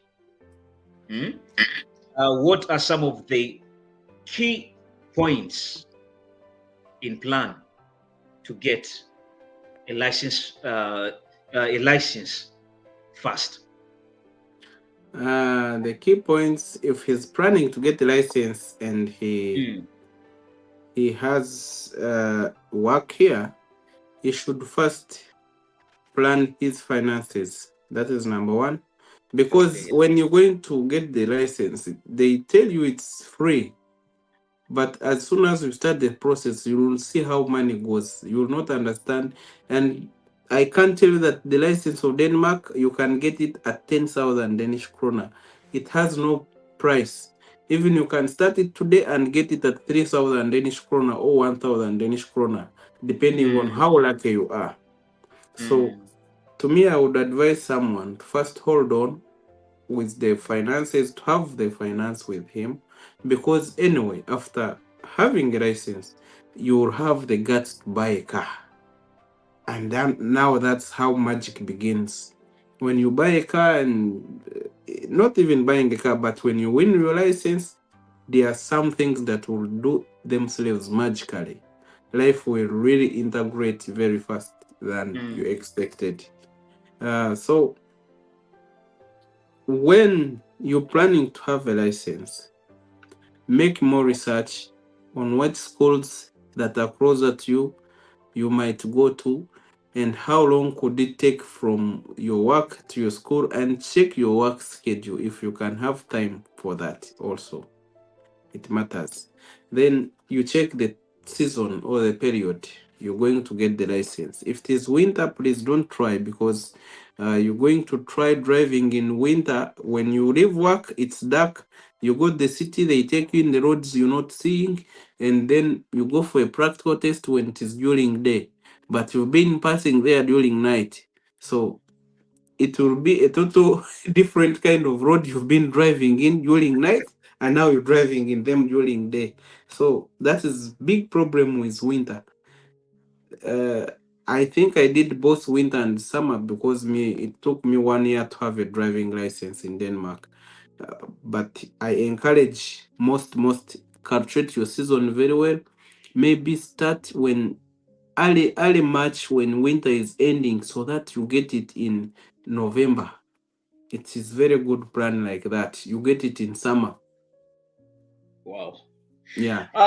Yes, Dr. Aggrey, time is not so much on our side, but sometimes I don't want to leave people's questions, but what can we do? Let's, take these two questions. One, someone is just asked, one CDA Jackson is saying that, yes, thank you, Dr. Aggrey, for the work done, and your experience is wide. Essential to some of us, but I would love to ask one question. Yes, being a Ugandan and I'm a Ugandan, where do you think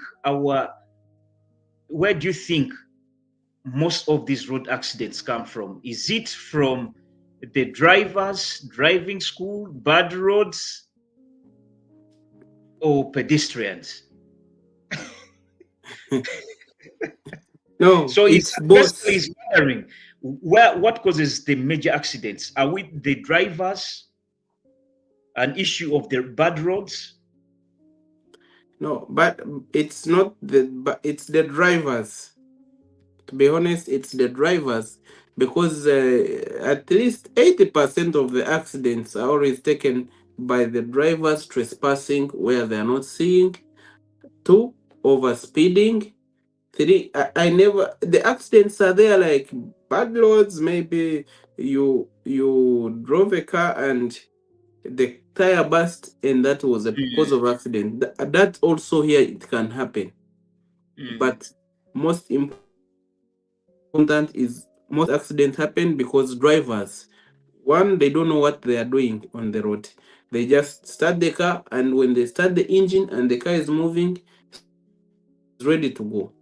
Even me, myself speaking, I passed straight driving school, but before going, even I went to driving school so that it can be easy for me to have a driving license. But before, I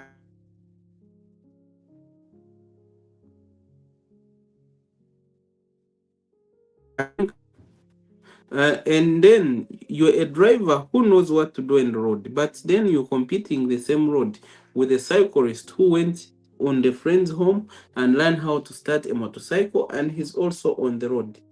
In Denmark, a cyclist is also considered as a driver. Even when you're cycling a bicycle, you need to be knowing how to respect the lights. But in Uganda, to be honest, when you're in Uganda, as a driver in the car, when you stop for a red light, the cyclist will do what? Take the lights. So what could you expect next when the cyclist takes a red light and another driver have a green light to take over? So that is a cause of an accident. So I think we need more time to teach people about how to drive and rules on the roads. and in this case, the cause of accident, it means we drivers were the problem, not even people can drive in the bush, the cars they will not get accident, but we have roads in Uganda. Uganda have some good roads. I accept that, but for the case of drivers, Uganda have bad drivers. I was there recently, and I really proved this myself. How people drive, and how they don't respect each other on the road, and how people are using the horn. Like the road is too noisy for everyone. You're confusing the road. The Too horn much has noise, the tones. noise Yeah. pollution. Yeah, you just do the horn without considering other people's mind and what they are doing behind you or in front of you. So the horn might cause an accident. So I think that is the problem of the bad drivers, and they don't Finally, know what they are doing. Finally, Dr. Aggrey, yes, from me to you, I just want to ask one simple one. What does a successful license process mean for a road safety culture among the drivers? Come again to your question. It's network What problem. does a successful license process mean for the road safety culture among the drivers?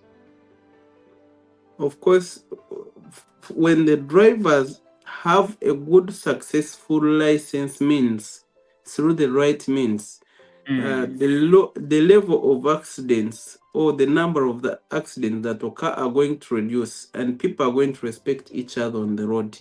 And that's why we see countries like Denmark, they don't need to employ policemen to stand on the road and wait for people that don't have papers or what, because they taught their drivers before they went on the road what they need to do, and they make sure that everyone have it. And then if they get you without it, the punishment is too high for you to recover. So everyone respects the law and abides by the law.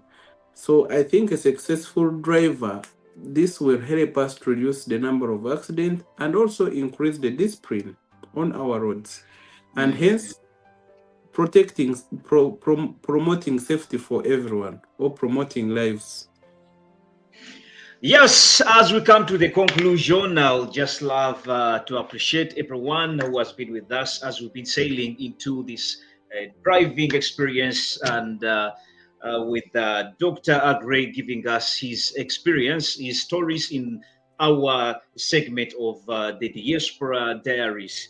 Yes, I'm just telling you, at least you've picked something from him. So just, Dr. Aggrey, just give us your last parting shots, and then we just call it a wrap. Anything you would So love to tell us, or again, a wrapping shots, and then we call it a show. So what I can say in last is like, thank you viewers for watching me.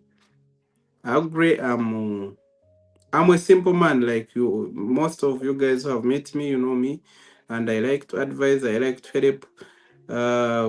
We have our group called CopenhagenConnect.ug. That is a group for most and all farmers in Denmark. And if you wish to join, you can find me on TikTok. I call myself Dr. Aggrey. I'm on Facebook.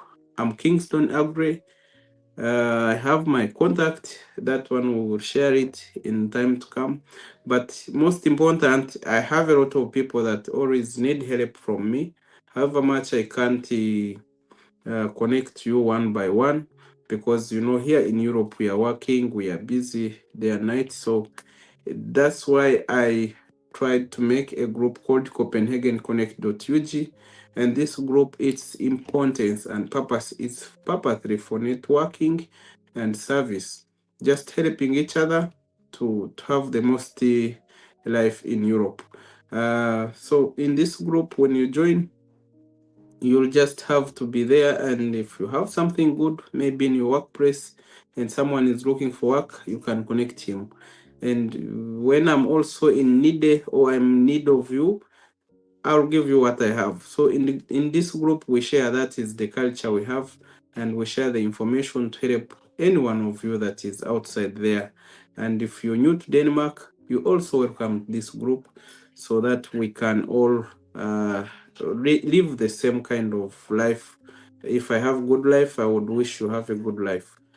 In Denmark, we are all like this hand. One is here, one is here, and one is here. So we can't be at the same level in Denmark. It doesn't matter whether you came like 4 years back or 2 years back or 1 day back, but what matters is like the sense of humor. Just give yourself respect, give your people respect, and have a heart of willingness to help, and don't close yourself indoors. Always come out to support the Ugandan events and what is taking place with other fellow Ugandans, and that's how we can move our life here in Denmark. So I would like to thank everyone that is present for the time being, and I send greetings to you people all in Copenhagen Connect with UG. I salute my people of Work Vegera, that is the circle we have, and also on the bigger picture, I salute my embassy in Copenhagen, and currently it's doing a big job. You guys who are there and you don't have your national IDs renewed, and the passports that are expired, and you need the dual citizenship, this is a period, this is a situation. And if you'll be in Copenhagen tomorrow, I'm coming there. Also, my national ID is to be renewed. And of course, it has to be renewed. So there is that service going on. If you're there and you need any more information, you can contact me for your guidance so that you can be directed to the embassy, and there are people there. I give my regards to Madam Musimenta Gloria. This is our migration officer in this office. Lastly but not least, I send my greetings to my mother in Uganda and my daughter, and also my dad and my family at large. Thank you all, and have a good night. Well, it's quite a blessing, and for the viewers, I'll just always say thank you for being with us. Those who've been with us online, it's quite amazing. Just keep on subscribing, liking our different platforms. It's African Reports, and shout outs to our sister other media platform, Euroforum UG. We're also there when we try to showcase other services that side. But for now, we're here on Afroden Reports, trying to go into the Diaspora Diaries, and showcasing today is Dr. Aggrey giving us his experience with the driving license in Europe, its hurdles and lots of things, and its significance of having attained it, and all has been really very positive. Yes, just keep on subscribing. We shall be bringing in more and more and more with you, so that we at least we share, and then we equip ourselves with knowledge. Hey, in Luganda we say onalia no nalia yemere genda. I just say that sharing is caring, and we appreciate. Just keep on sharing and letting know your friends that yes, we are there. But I'll just say one thing in whatever I've learned from Dr. Aggrey. It's always good to be resilient on an issue. If you have a target, no matter the hurdles that come, keep on sailing. I've liked the fact that there comes a moment when you have to be yourself when you're encountering challenges, so that you can reset. Over talking when you're encountering challenges. Sometimes if you want to succeed, you can even put your family aside and you sail alone. Don't talk too much and stick on your goal. It was a good one. I loved. And just and moving. If I can speak a little good things for just this is like I had forgotten about this, but all people here, there are always also rewards after winning a driving license in Europe. For example, I can speak few of them. If you win a driving license, this is adding you value as a person living here in Denmark. And so if you win it, you have high chances of getting. For example, I was in a very bad working condition, whereby life is a little bit not easy and hard. But from the time I got my driving license, so I automatically go to a Danish language school because now I can drive to school. And only these two things that I needed in life, they came together, and so they changed my life magically. And today, as of now I speak, I really found a very big opportunity for me and my wife. Because of this, I won like a Danish driving license. Was the cause of this big opportunity I won in just last few months from I got my license.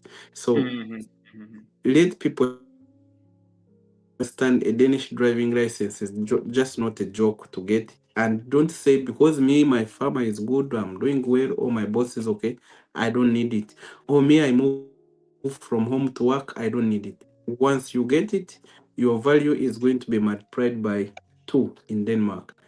And so you achieve much. So you find yourself, you have a company car, and you have also good house, because all good house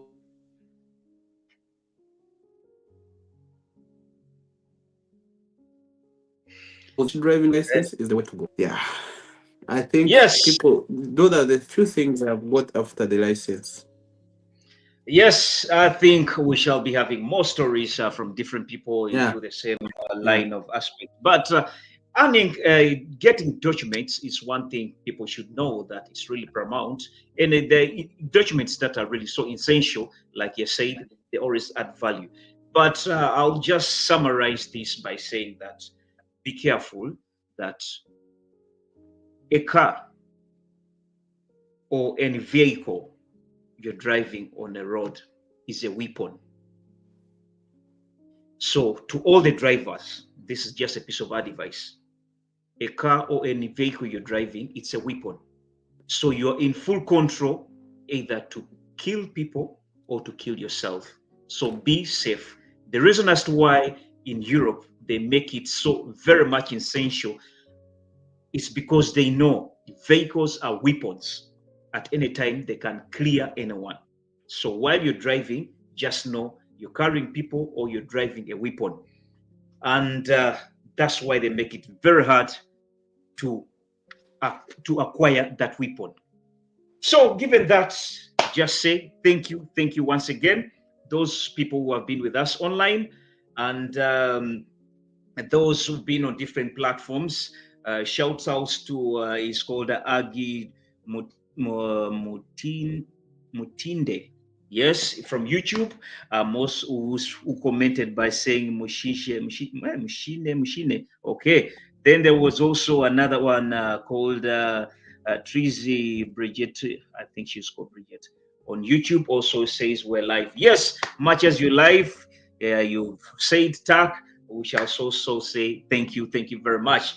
But that aside, it's been a wrap, it's been a show. We just do appreciate.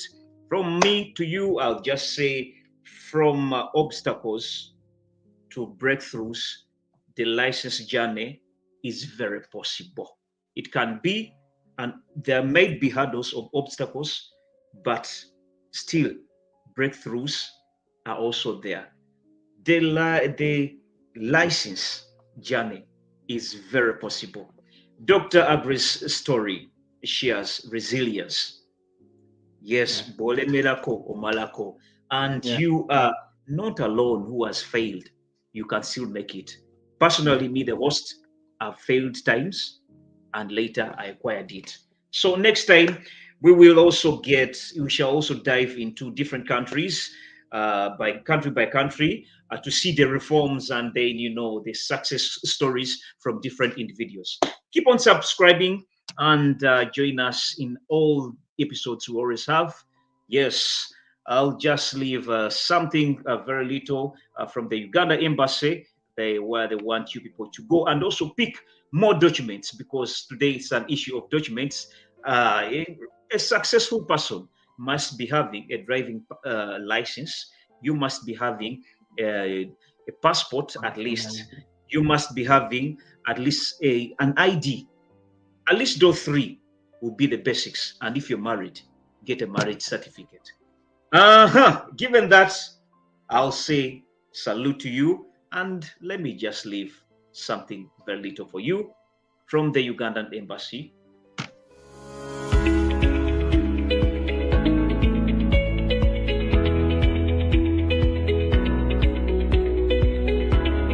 I've been here in Denmark since 1991. That's around 34 years.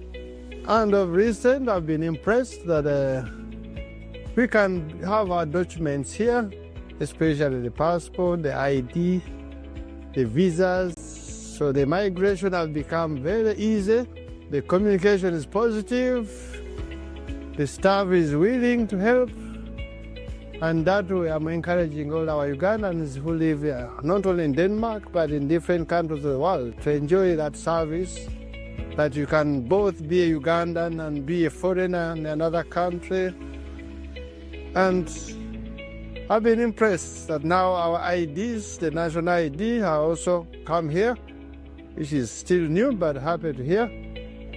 Thank you for the leaders of the embassy, the ambassador, and the people involved. Thank you. You already know.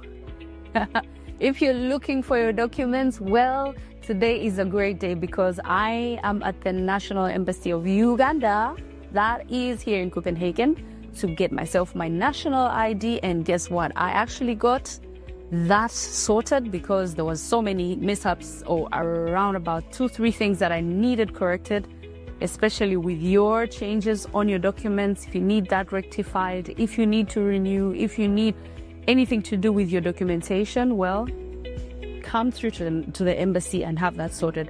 But I got my national ID, and I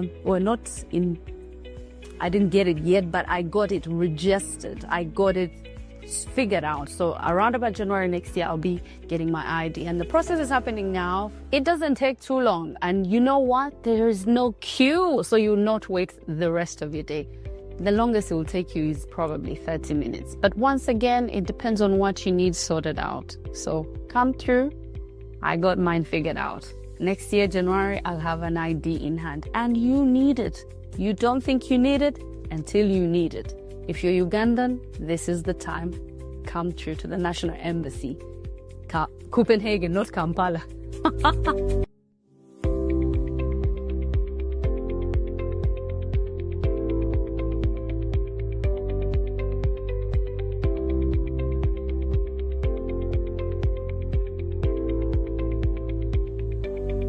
We are doing a mass enrollment of passports and national IDs. We started in Gothenburg, Sweden, where we enrolled over 200 people, national IDs and passports. We had people of dual citizenship securing their identity. And now we are back at the embassy at Niels Anderson Vai for the mass enrollment from the 3rd to the 6th.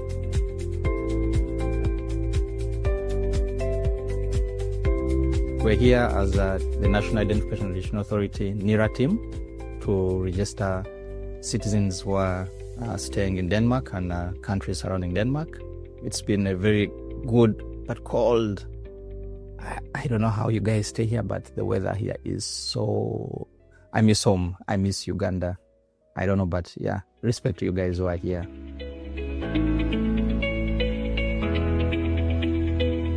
Back home, you need your ID to do transactions, land transactions, open bank accounts, and so many things attached to it, renew your passport. So please take the chance, come and register with us. The team is here for you.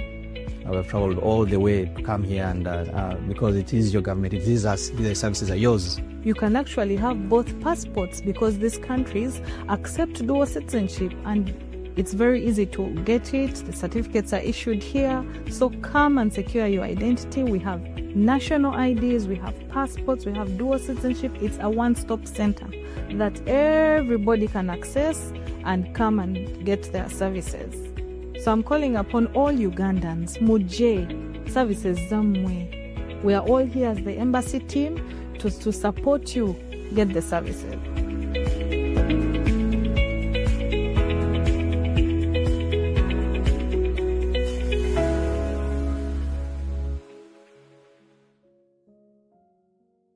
Yes, from me to you, I'll just say thank you very much for being with us. And that was from the Uganda Embassy. And I would just love to say, avail yourself at the embassy if you need any documents. And that said, allow me to say a blessed night and a great weekend. I stay your host, aka Smoggy. And see you into another episode when we're sailing into another area of discussion with other guests. For now, have a blessed night and a great weekend.